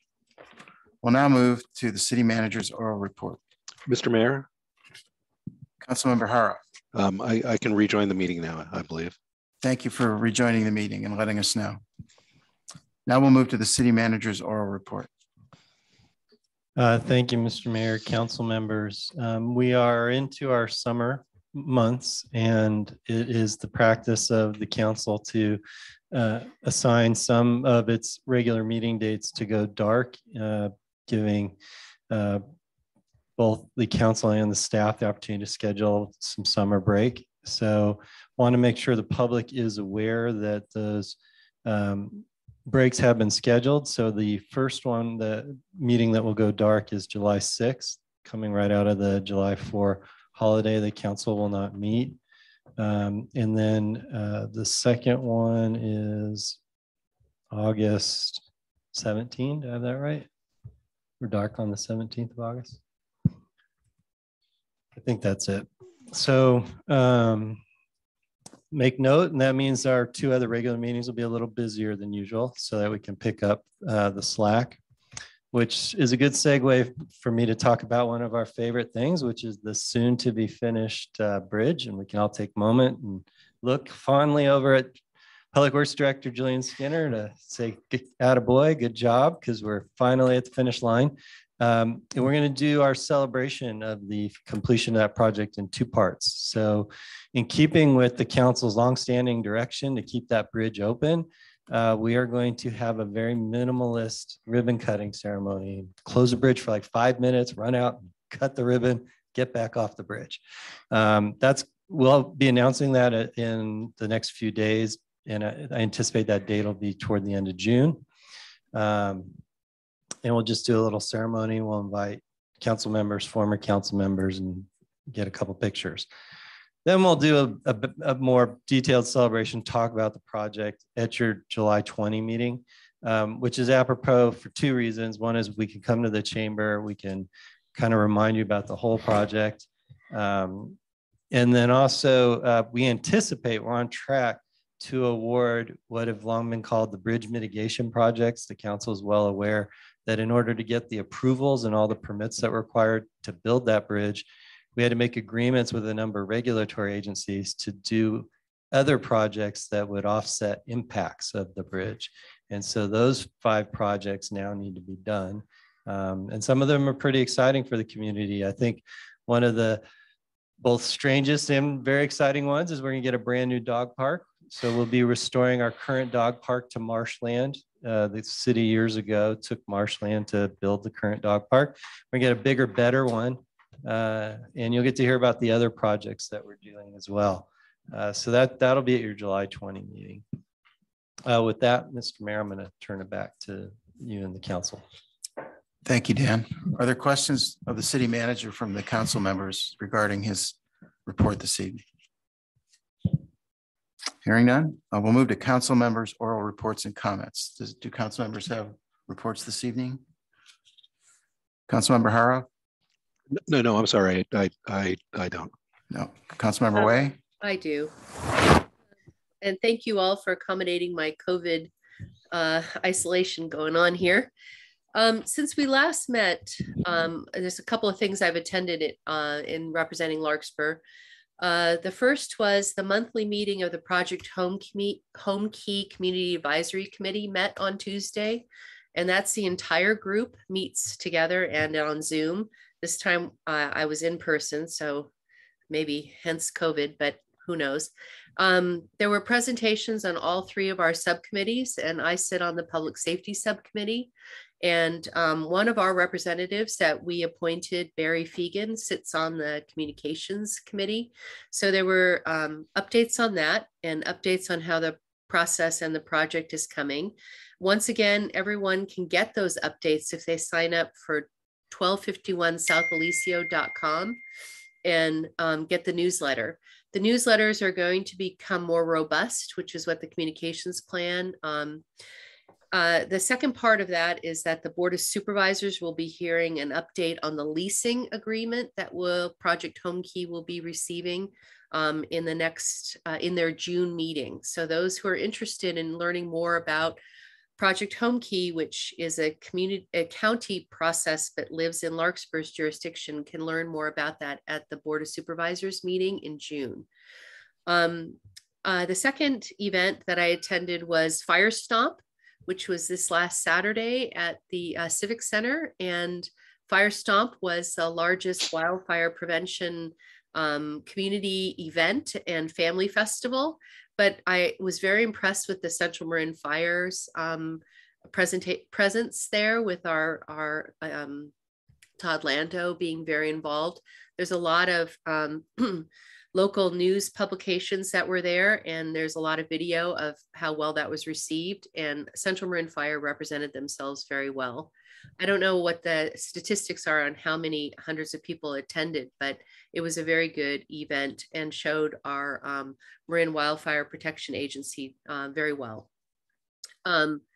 Third was I attended the Marin Mayors and Council Members meeting, and I think I was the only Larkspur person there on Wednesday, but it's apropos because the presentation was by the Marin County Small Business Development Agency about the $2,500 micro business grant program that they've initiated. I know Rebecca sent the link around to everyone, but it is a $2,500 micro business grant that allows a lot of small independent contractors, from hair salons to agricultural workers to people who do nannying and home care businesses, to apply for a $2,500 grant. It's available on their website. And I think it was a very important discussion about how we need to continue to support the businesses, and particularly in recovering from the pandemic and still in the pandemic, who are in businesses that may not have received grants in the first or second round.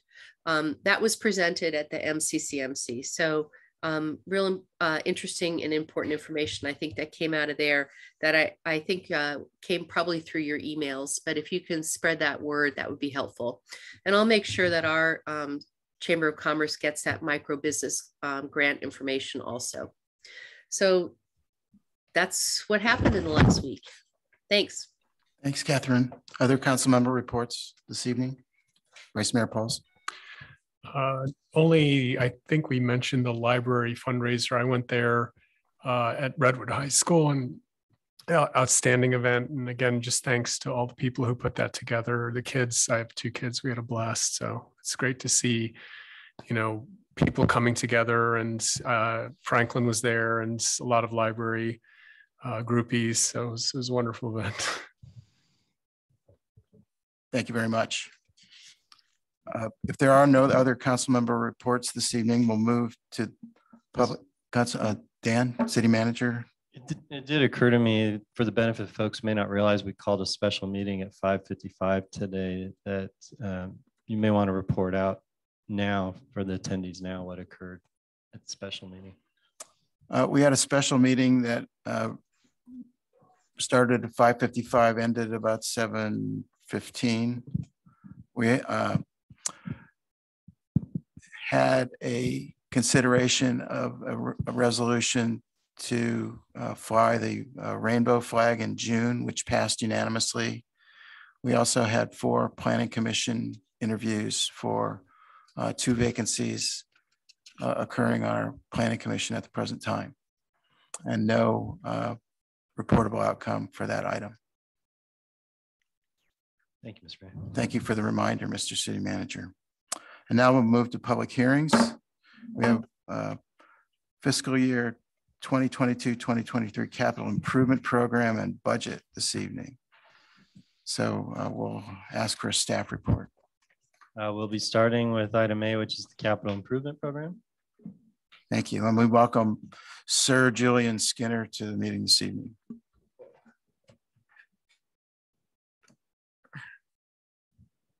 Good evening, Mr. Mayor, members of council, members of the public. Julian Skinner, I'm the Public Works Director for the City of Larkspur. So for this public hearing tonight, you have before you 7 resolutions to be adopted for the 2022-23 budget. So I'm going to have a brief presentation on the first of those 7 resolutions, which is for the capital improvement program. So this is kind of a recap of information that we showed at the last city council meeting, where we held a capital improvement program workshop. So I've just got some highlight slides in here to remind folks what's in the program. Again, we split the capital budget up into buildings, 3 categories: buildings, parks, and streets. The first category in buildings, we're not showing any allocations this year, but we are highlighting this category because we do have a number of unfunded projects in this category. We know about City Hall. We've had a report on the condition of City Hall and the needs for this building. And then the Central Marin Fire is undertaking a study of its buildings also. And we know there are expenses, there are renovations, rehabilitations needed at those 3 buildings, not currently funded in the capital program. I'm sorry, can I ask a question? Yes. So I just want to make sure I'm understanding. So what we're voting on, so for this particular slide, is we are voting not to allocate any money to these particular projects. If something comes up over the year, then we have to deal with it. We'll have to figure out where to get the money from at that point. Is that accurate? Yeah, so the item before you is a 5-year plan. And so we're showing projects that we know a funding source and we're recommending for funding in the upcoming fiscal year. We also are showing you projects that will be in years 2, 3, 4, and 5 that we anticipate will have funding because they have known funding sources coming up. But you're actually only allocating for this coming fiscal year. And then we're also highlighting other projects that we know there's a need for those projects, but we don't have a funding source for at this time. So these are your unfunded projects. Thank you. A lot of the money that comes in for these projects is restricted money. And so when you vote tonight, you're giving staff permission to move those restricted monies into the projects as well. Sort of, that's more of the accounting side of things. Okay. Thank you for that explanation. So the second category is parks, and we do have some allocations proposed for 22-23. These are not new projects. These are continuation projects, but we're adding funding this year for planned events, another couple of signs for our parks. The plan was approved a few years ago for a citywide sign standard for those parks. Niven, we're currently working on redoing the playground at Niven and some other ADA improvements. And then also some minor improvements out at Hamilton Park. There's some benches and the paving there that needs to be fixed. So that's 149,000 is included in the proposed CIP for parks projects. There's a total of just over 2 million proposed in new funding for the streets projects. The first is some gap funding to complete your funding program for East Sir Francis Drake pavement rehab, 228,000. And then there are 3 new projects here. The 2023 pavement maintenance project. So that will be next summer's pavement project, 1.25 million. And then we're proposing $50,000 for each of the next 5 fiscal years for what we're calling minor bicycle, pedestrian, and ADA improvements. These are smaller in size, so that we don't have a dedicated capital project for them. And sometimes they come in from public requests, and sometimes they come from our bike and ped master plan, but we haven't got them fully scoped yet. But this is funding that allows us to do some of those smaller projects as the need arises throughout the year. And then Doherty Drive buffered bike lanes, 500,000, 120. 400,000 of that is from a grant we previously acquired. So that was the new funding. That's the 2 million in new funding for this year. There is a lot more active funding in the capital program from funds that have been carried over. So you have projects that are still ongoing where the funding was allocated to those in a previous year, and that funding carries forward. So the funding I showed you previously and that you're being asked to approve tonight is only the new funding. These projects that you see here have all been previously funded, and they're all up and coming, and that funding is carried over from a previous fiscal year, and that's included in the capital program, but it's not new funding. You've previously allocated all the sums you see on here for all of these projects. And then the biggest of those projects, now that the bridge is wrapping up, is the Measure B, the final group project that will be later this summer. That's the streets that you see in orange here, or light orange, dark yellow, not sure what you want to call that, but that's the last of our proposed Measure B streets. So this is the 4th year of our Measure B program that will complete all of the streets that we laid out in that plan for repaving. And that is scheduled for later this summer. There's again just a recap of your Measure B program to date. Spent 11 million, 12 million upcoming. So I showed you we have quite a bit of carryover funding. So there's 12 million in the citywide paving fund that will get spent over the next few months. That's East Sir Francis Drake, Magnolia Avenue, Doherty Drive, and then your Group 4 streets. So these are the remaining projects on the Measure B plan, all scheduled for later this summer. Projects that are complete don't get carried over into the new CIP. So here's a list of 6 projects that are complete or will be complete by June 30th, and they won't get carried over into the next capital program. So here's a summary. As I mentioned, with tonight's budget action, we're asking you to allocate funds for 2022-23 projects. This is a summary of those allocations that you would be making. The sum is $2,177,102 split up among the 7 projects that you see there. And this has the detail on what funds that money is proposed to come from to pay for those projects. So that's the 22-23 capital program. And then just to look ahead, it is a 5-year plan that you approve, 1 year's funding at a time. When we come back to you next year, anticipate you'll see more pavement maintenance in the work. And if we can find some funding, hopefully some storm drain repairs. It's another one of our big needs in addition to the buildings. So that's just a look ahead at what to expect this time next year. And again, this is just another success story of our paving program, the Measure B funds, how they were spent, and where we think we're going to land with our pavement condition index at the completion of that program. And then I'm available for any questions, and it is a public hearing, so I'm not sure if you want to open it up for public now or at the completion of all the presentations.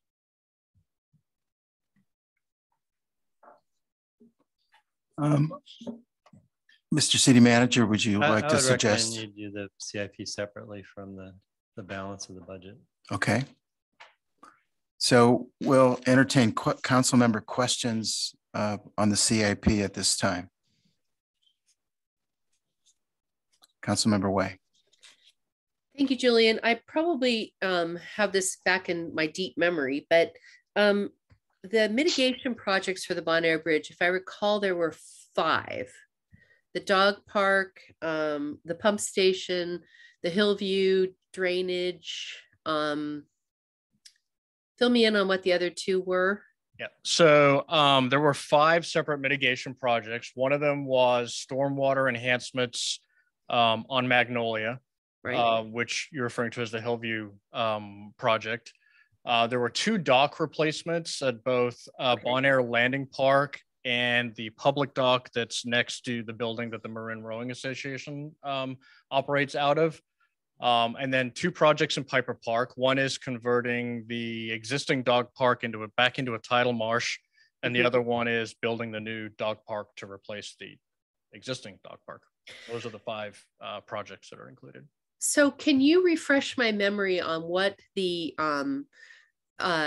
roadway and deficit we did, or diet, whatever they call it, between Bon Air and Hillview that remains now, but I believe in my recollection that needs to be restored, or is that a totally different part of the Bon Air mitigation? So the original Magnolia Avenue stormwater enhancement component of the mitigation project did include a lane reduction on Magnolia between Bon Air and Hillview or Dartmouth. We were planning on widening out the median and taking away the inside lane and leaving it 1 lane in each direction. But after the public outreach that we did some 5 years ago, we landed on keeping 2 lanes in each direction on that section of Bon Air. So we went back to our engineers and they redesigned that stormwater enhancement project to not use a widened median anymore and take care of the stormwater mitigation in another manner.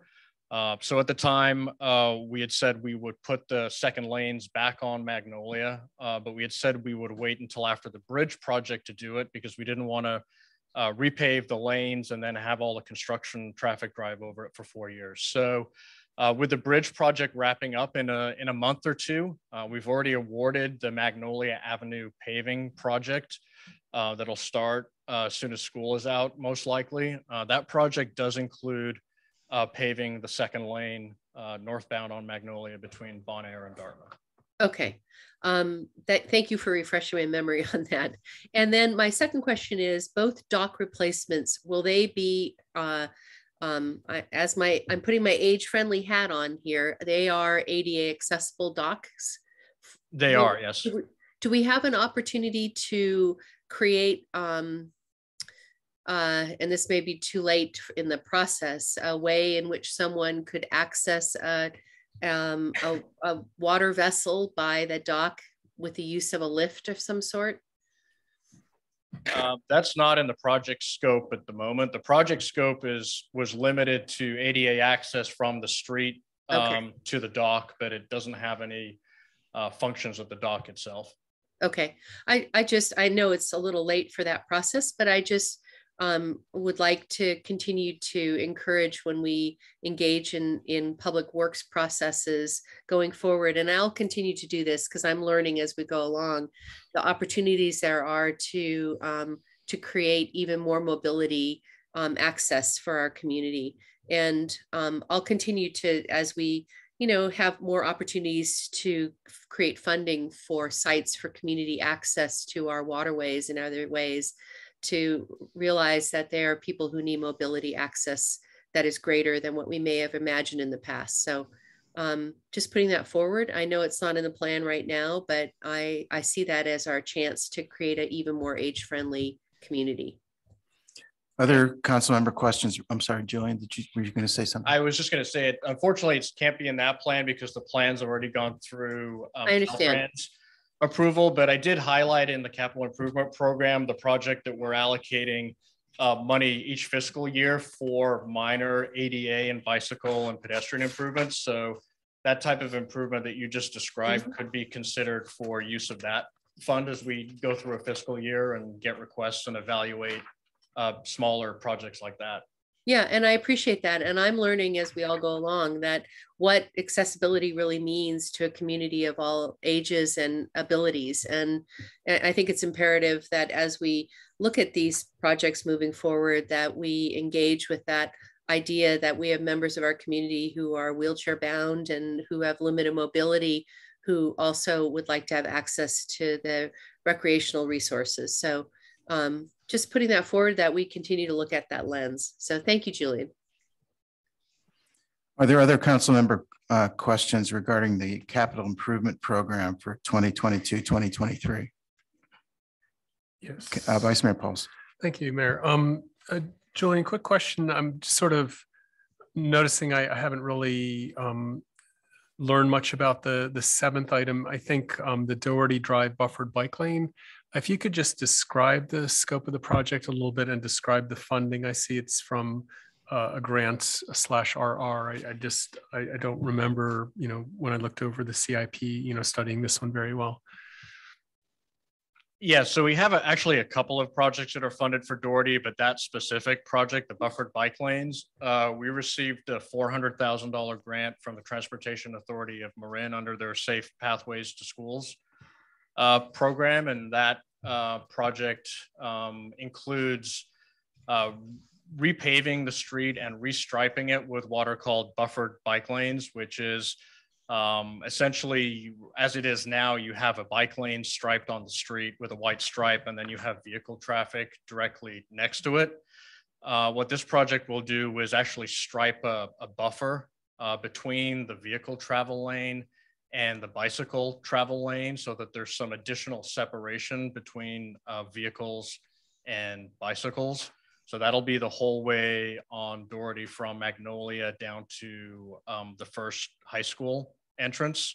So there'll be I think it's about a 3-foot separation striped, hatched on the pavement to separate vehicles from bicycles.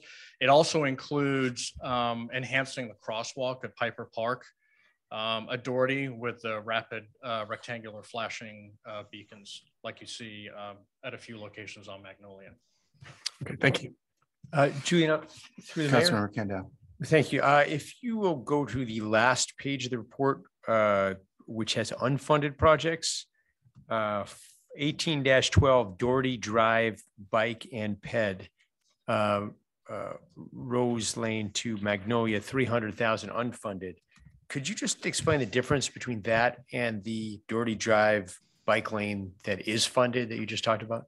Yeah, so that unfunded project was to continue a widened sidewalk on the Rose Lane side of Doherty and to redo the intersection with the shopping center where the gas station and the shopping center come together. At one time, we did a grant application for that. So it was a project scope was developed, but it didn't receive funding. And one of the other complications with that project is that driveway is wide because there's a number of different properties there. It's not just a shopping center.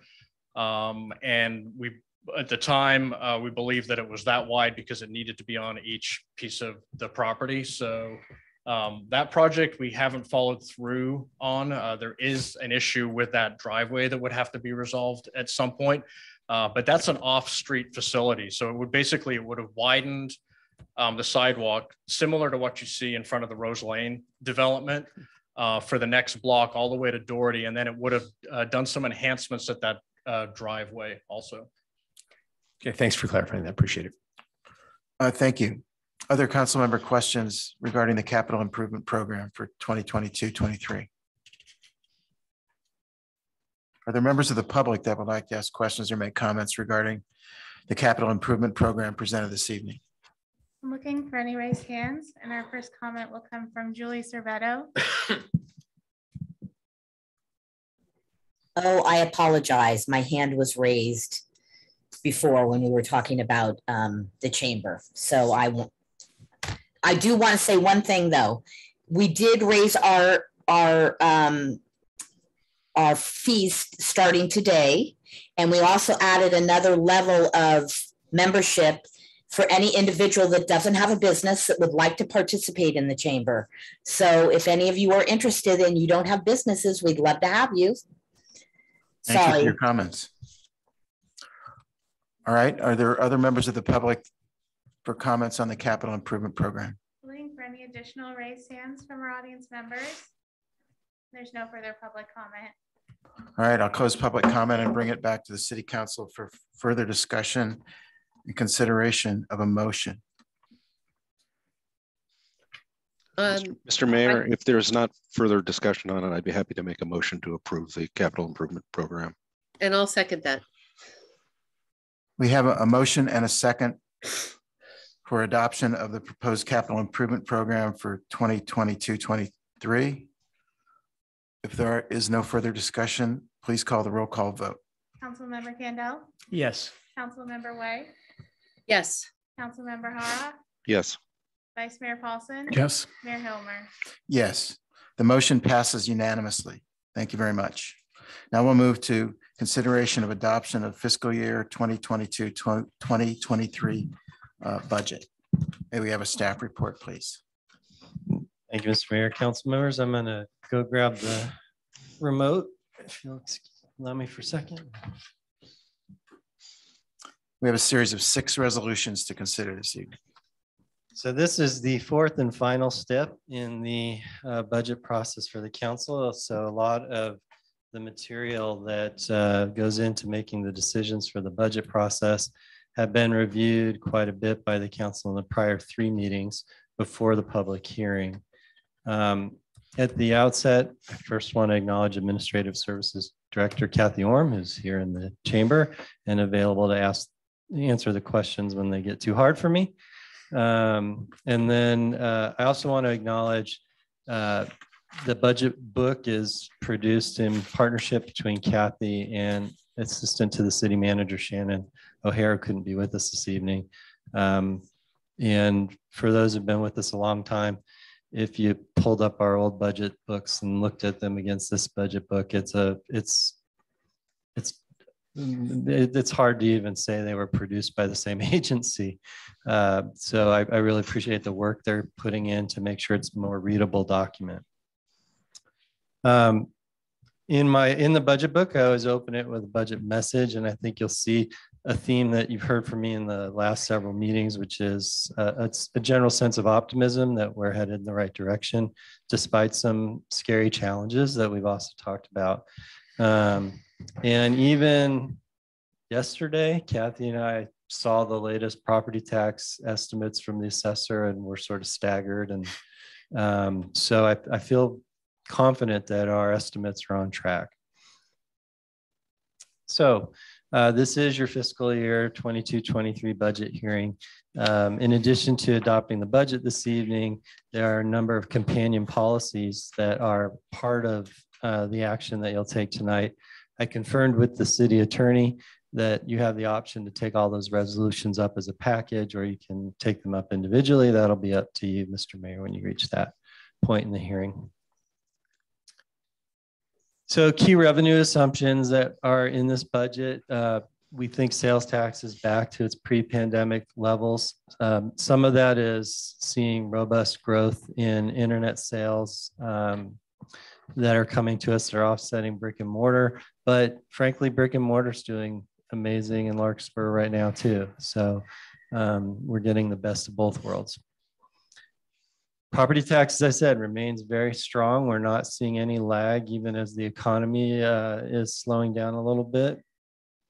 And then while transient occupancy tax, our hotel tax, is not back to the pre-pandemic levels, we think we're at about 2/3 of that, which is probably a little stronger than a lot of communities are currently experiencing. This is in your budget book too. It's a pie chart to remind everybody that at the end of the day, we're a property tax city. That's our bread and butter. That's where most of our revenue comes from. On the expenditure side of the budget, this budget attempts to bring staffing levels back to pre-pandemic points. As a caveat, we're struggling to fill all those positions already. So we're experiencing the same challenges of finding qualified employees that folks throughout all sectors are experiencing right now. We challenged all of our department heads and managers to keep their other operational costs flat. So it's only, we try to keep growth only to the staffing. There is a little bit of minor increases here and there. I want to start to bring training back. We gutted our training budgets when we were being more conservative. So that's one area we're trying to grow back. We're trying to establish a more regular rotation of some of our equipment purchases so that we're not sort of in these peaks and valleys with our equipment investments, but we're making a steady investment each year. So there's a little bit of that, but for the most part, we kept the operational costs very flat. And then I noted this for you at the last meeting in more detail. And then the JPAs, Joint Powers Authorities we belong to, the regional agencies we belong to are talked about in the budget book. They're all passing on their increased costs, just like us experiencing cost of operation increases. So are they. So that gets passed down to us by various formula that are used to pass along those costs. Pie chart for expenditures. The two largest pieces of the pie are your two public safety agencies. That's pretty typical, but what isn't typical is that those two only equate to slightly more than half of the pie. A lot of cities would be head over heels thrilled to see this pie chart because the two public safety costs are swallowing up as much as 3/4 of their expenditure budget. So doing really well, testament to the way our joint powers authorities work. There are some outstanding items we've talked about quite a bit during these meetings. One is our concern about disaster preparedness and storm drains, particularly making sure that we can not only handle floodwaters, but that when we collect rainwater and potential floodwaters, that when we discharge it into our creeks, into the bay, we're good stewards and that water's coming out clean. And we need to make a significant capital investment and we're trying to figure out how best to do that. We still are dealing with our other post-employment benefits. That's our retiree medical program, placing money into irrevocable trust so that we know we essentially have the money in the bank to pay for those benefits. I do want to remind folks who haven't observed many of our council meetings or our past budget discussions, the council has done significant reform work here. The program today is not generating additional unfunded liability. These are unfunded liabilities from prior programs and prior commitments and promises. We still have some current employees that are on slightly better plans, but our newer employees are on a different plan that we fund as we go along. And one difference this year is I haven't yet brought you a resolution specifically saying, may we please use Measure B to make our bond payment. And that's because the Measure B committee asked to have a special meeting in June to kind of see how the year is kind of closing out, because we're starting to build up a reserve in Measure B, because Measure B is a transaction and use sales tax based revenue stream. It's been doing quite well, and it actually did almost as well at a 3/4 cent level as our base sales tax did at 1 cent. And the reason is that we actually see automobile sales and we see all internet sales come directly to Larkspur through that revenue stream. And so it's been far outperforming where we had projected it when we issued debt. And so we're building up that delta between our debt payment and what we've been collecting. And so I've been asking the Measure B committee to endorse a recommendation for you on how to not only use these excess revenues as they come in, but what's the appropriate level of reserve? And then what should we do with the reserve we built up if it's higher than what's there?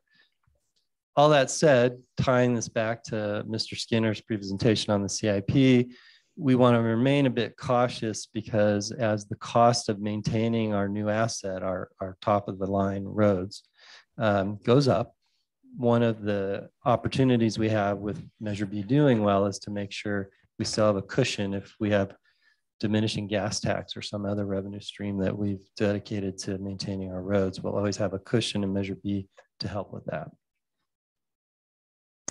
And then it's minor in the grand scheme percentage-wise of the budget, but it's something that we're thinking a lot about right now, which is whether or not the county Measure A will pass, because regardless of how we have felt about it as a policy issue for the whole county, it's been in existence now for the better part of a decade, and Larkspur's been enjoying more than $90,000 a year to spend on its neighborhood parks. And so if that goes away and we lose that investment stream, because we've always used it as one-time money, that's great from a budgetary standpoint, because we can just say, well, one-time money went away. We aren't doing one-time projects anymore, but it is a loss to the community, because I think folks who've seen us implement that program can see the work on the ground. Our neighborhood parks are in far better condition than they were 8 and 9 years ago. And that's because we've been able to take the Measure A money, and in a lot of cases, having a little bit of money come in through Measure A allowed us to find other monies and matching funds and enhance the projects that we were doing. We've been very blessed. I'll finish on parks. We have an active community very interested in our parks. So over the years, we've had neighborhoods fundraise to complement the work that we're doing in our parks. And I hope that will continue, but we are thinking a lot about what happens if this revenue stream goes away.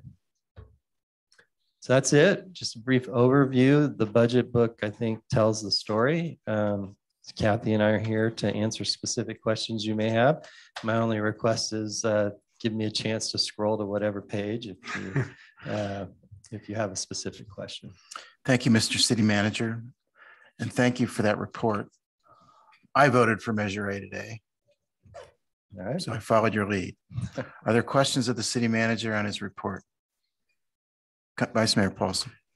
Thank you, Mayor. I wanted to first commend the city manager and the finance director. The budget book is really well put together. The graphics are appealing. The information's all there. I was reading over the policies.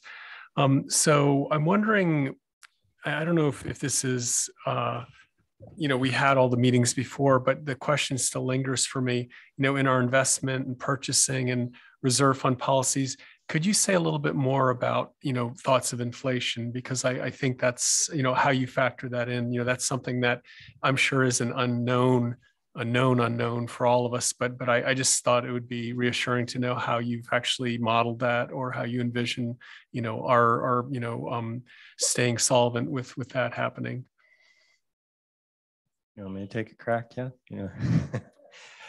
There's multi-layers to the answer of how we've dealt with inflation. I mean, the first thing is the general fund budget, which is the bulk of what we're looking at this evening. is a little more inflation proof in the sense for this fiscal year, in the sense that so much of its expenditure side is about your personnel. And because we have a labor agreement that locks in our employment costs for this fiscal year, we don't necessarily have to give a huge consideration inflation. We did have to build into the models, and by we, I mean Kathy, what do we think is going to happen with healthcare costs that we provide to our employees? So that's built into here. On the operational side within this budget, we've provided a little bit of wiggle room with the assumption that may get eaten up by inflation. It just might mean we have to buy a few fewer things than we would like to purchase. Our fleet's very small in the general fund. So fuel prices, which is one of the things we're most worried about right now as an agency, only should have a modest effect on the general fund. Where we're seeing and we have more concern isn't in the budget you're approving this evening, but in the budgets for the two public safety agencies. We did have to think harder about fuel costs and the implications, because both police cars on patrol and fire trucks responding to medical calls use a lot of fuel. And so, you're in approving this budget tonight, you're absorbing the inflationary factors that were built into those budgets because you're approving the allocations to those two JPAs this evening.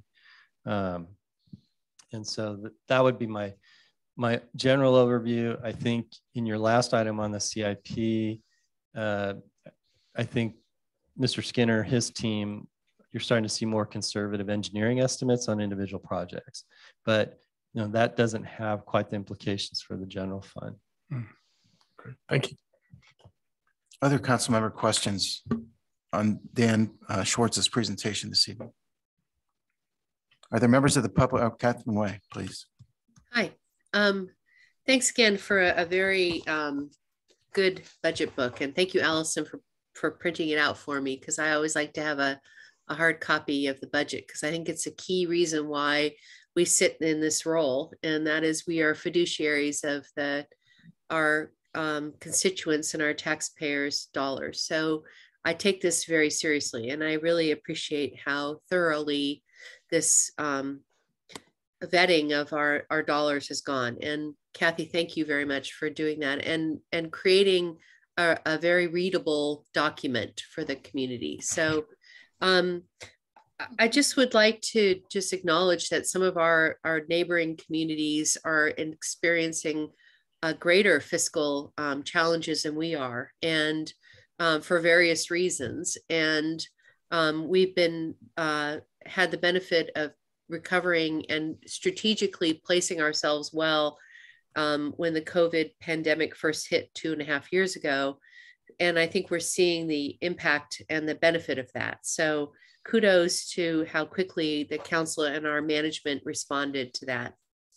But I think it also speaks to how, as a council, we need to continue to actively engage what responsibilities our cities have in regards to what we fund and what the county's expectations are that we fund.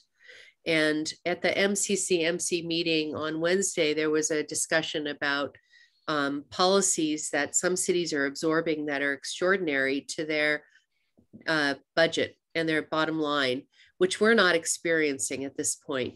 But I just want to put that out there so that we keep ourselves aware that some cities, for instance, Sausalito, have a huge budget shortfall now because of some issues that they're experiencing that are not being reimbursed. So I'm going to continue to make sure we engage in that conversation so that we continue to make sure that Larkspur stays as robust as it is now.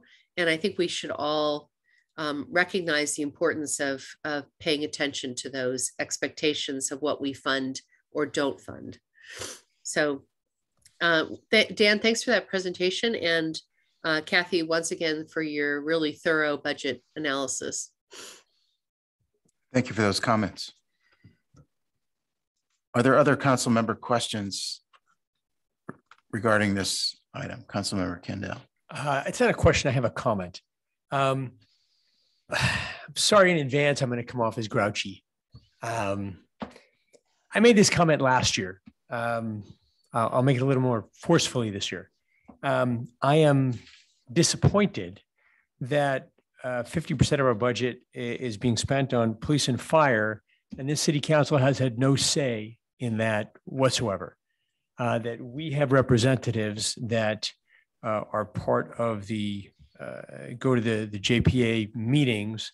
My understanding is the responsibility is to come back to our council and say, hey, this is what's being proposed. Does our council agree with this? Do we have any suggestions? I'll bring it back to our meetings and give the feedback of what our city feels about this proposed budget. And, and this is the second year in a row that this council has had no say whatsoever in that 50% of the budget.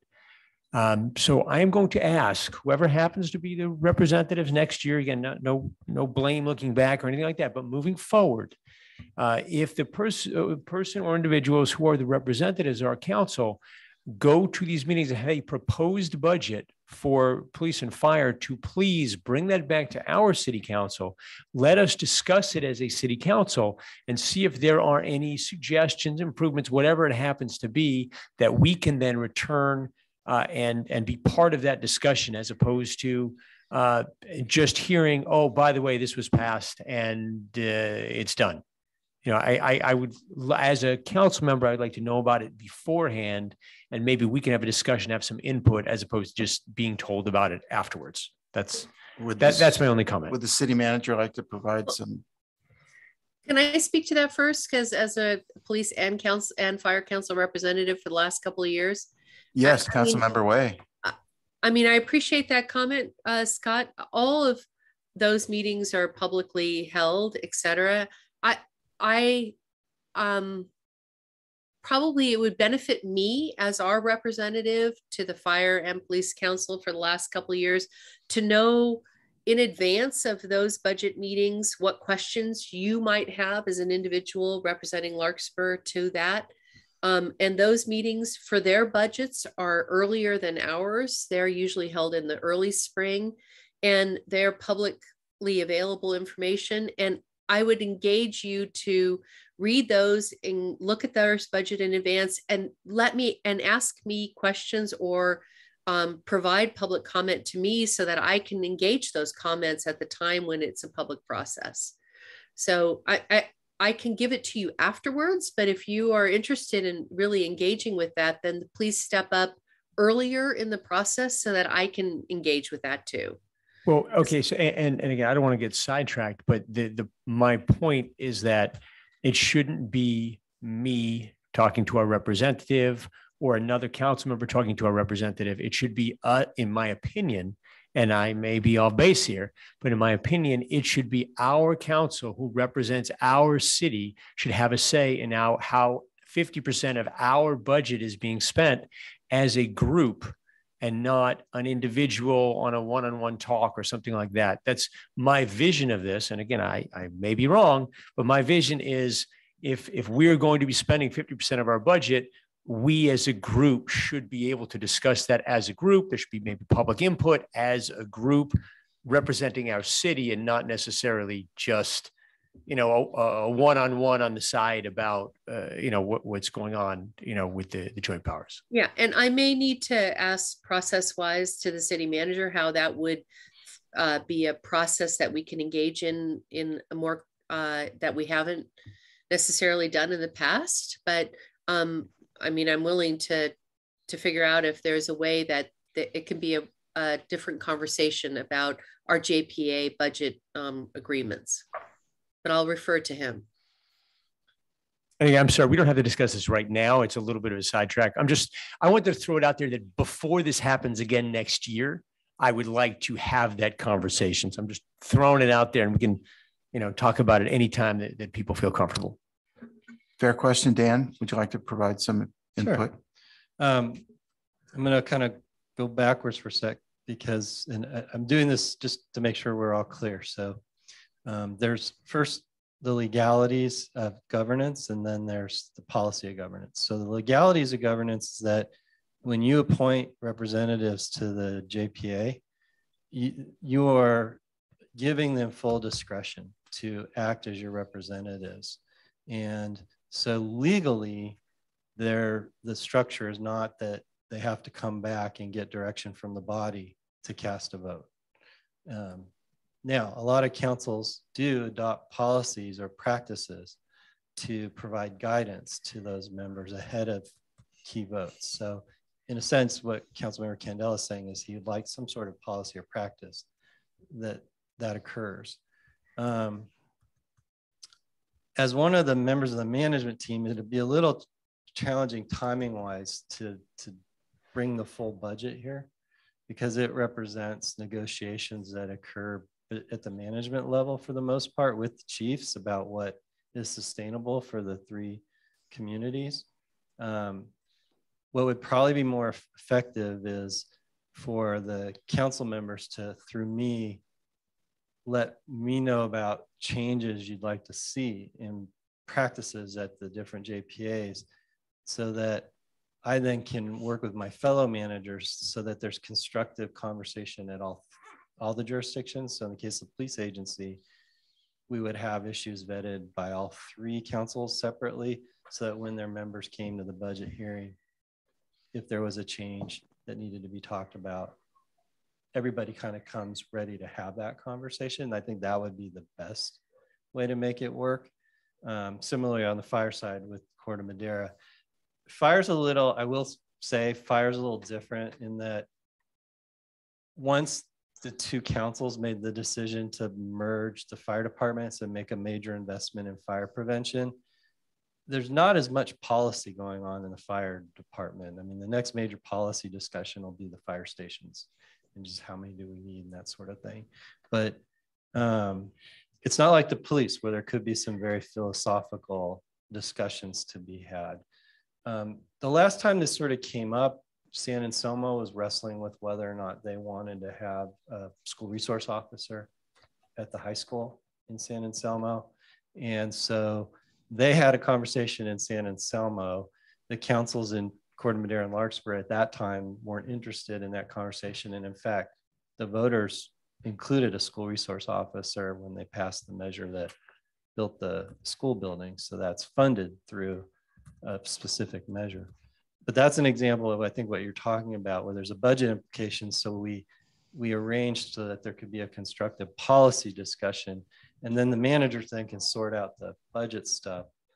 I think that's probably more along the lines of where you want to go. That's exactly what I'm talking about.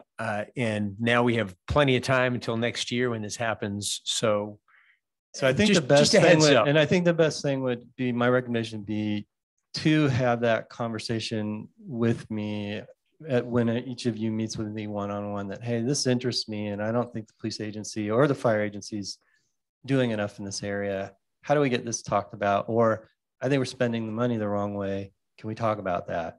And that way I can work with my colleagues to make sure there's a constructive forum. So my only concern, Dan, is I don't by myself represent the city of Larkspur. So while I might say, hey, you know what, I think the budget, police budget should be spending more on this and less on this, whatever it happens to be, that doesn't mean that should be the position of the city. So my thought is it would be constructive for us as a city council. If I may come to you and say, hey, we should have, a psychologist on staff, whatever the heck it is that my thoughts are that, but the city council may not agree with me. So I think I wouldn't want you to act on my thoughts before we decided as a group whether anybody agreed with me or not. If everybody agrees, then yeah, then you can have marching orders to bring it to other people. But I'm not sure just based on my thoughts that would be enough. I understand what you're saying, Councilman Candel, but I want to caution you. One of the challenges of participating in joint powers authorities is that if one member agency starts having a conversation and doesn't prepare the other member agencies for the fact that that conversation is occurring, you have the potential to create distrust in the joint powers authority, where the members are questioning why one agency put something on their agenda before every other agency sort of had a chance to be aware that conversation was occurring. So that's why I think initially kind of vetting it through the manager so that the manager can go to his 2 colleagues on the management committee is going to result in a healthier path. I will defer to your judgment. Thank you. And it is the complication of being in partnership with other agencies. You have to be sensitive, not just to your colleagues on the council, but that you have 10, in the case of police agency, you have 10 other people to be sensitive to their interests too. Okay, thank you. Thanks very much. Other council member questions on the budget? I just want to do one last follow-up on this because I've represented police and fire for a number of years now. Those meetings are completely public and open to all the documentation is open. Your ability to participate and engage as a private citizen or as a council member is still there. So for complete transparency, everything that they discuss is welcome for your conversation at that time too. So, but I hear you that we need to engage with this in the next upcoming year. So I did want to make one final point, Mr. Mayor, that occurred to me. I do want the council and the community to remember, we always have the option to buy additional services from either of the safety JPAs for our city alone. But that's an additional cost that we would bear in our city. And in fact, from time to time, we do elect to do that with certain enforcement actions, whether we decide we need more traffic patrol or we at times have had to enhance the monitoring at the different shopping centers because we've had a rash of problems there. And there's mechanisms in the JPA for that. And it could extend all the way to more significant issues. The harder part is when we want to share costs or we want to stop doing something as a collective. That's when the discussion has to be thought through a little more. I do like the idea of having a better understanding before. It sounds like more of an education thing, but also identification of opportunities for input, I think would be very helpful.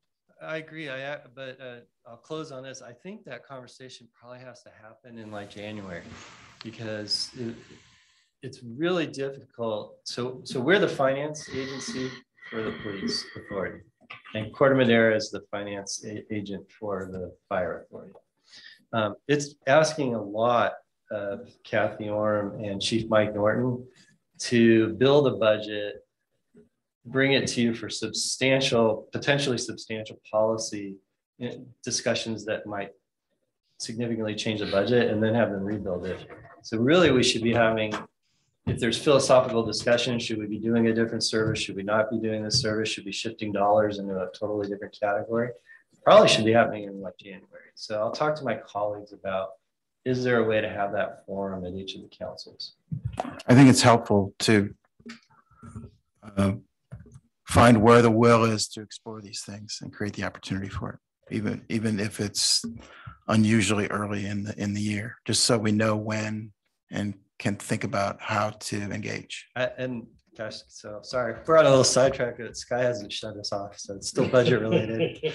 You know, the wonderful thing is if the legislature does pass the teleconferencing rules, it'll be a lot easier if we want to have a 15-member joint meeting too to discuss big ticket issues and policy issues. So. Well, I think the opportunity to provide direction is really what the request is here, and however and whenever it takes place, just so everybody understands the same information and process. Other questions on the budget this evening?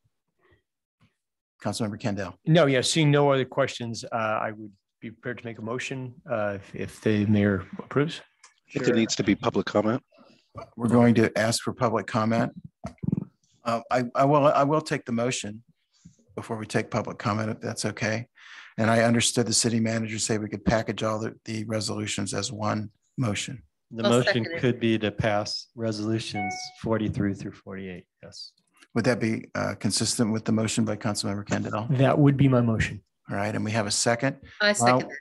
I would like to ask if there are members of the public that would like to ask questions or make comments on this agenda item. Looking for any raised hands from our audience members. And there's no public comment. We have a motion and a second. May we please have a roll call vote? Councilmember Kendall? Yes.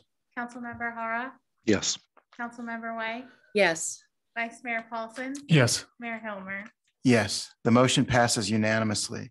Thank you to Kathy and the staff for all the hard work that went into the development of the budget for this year.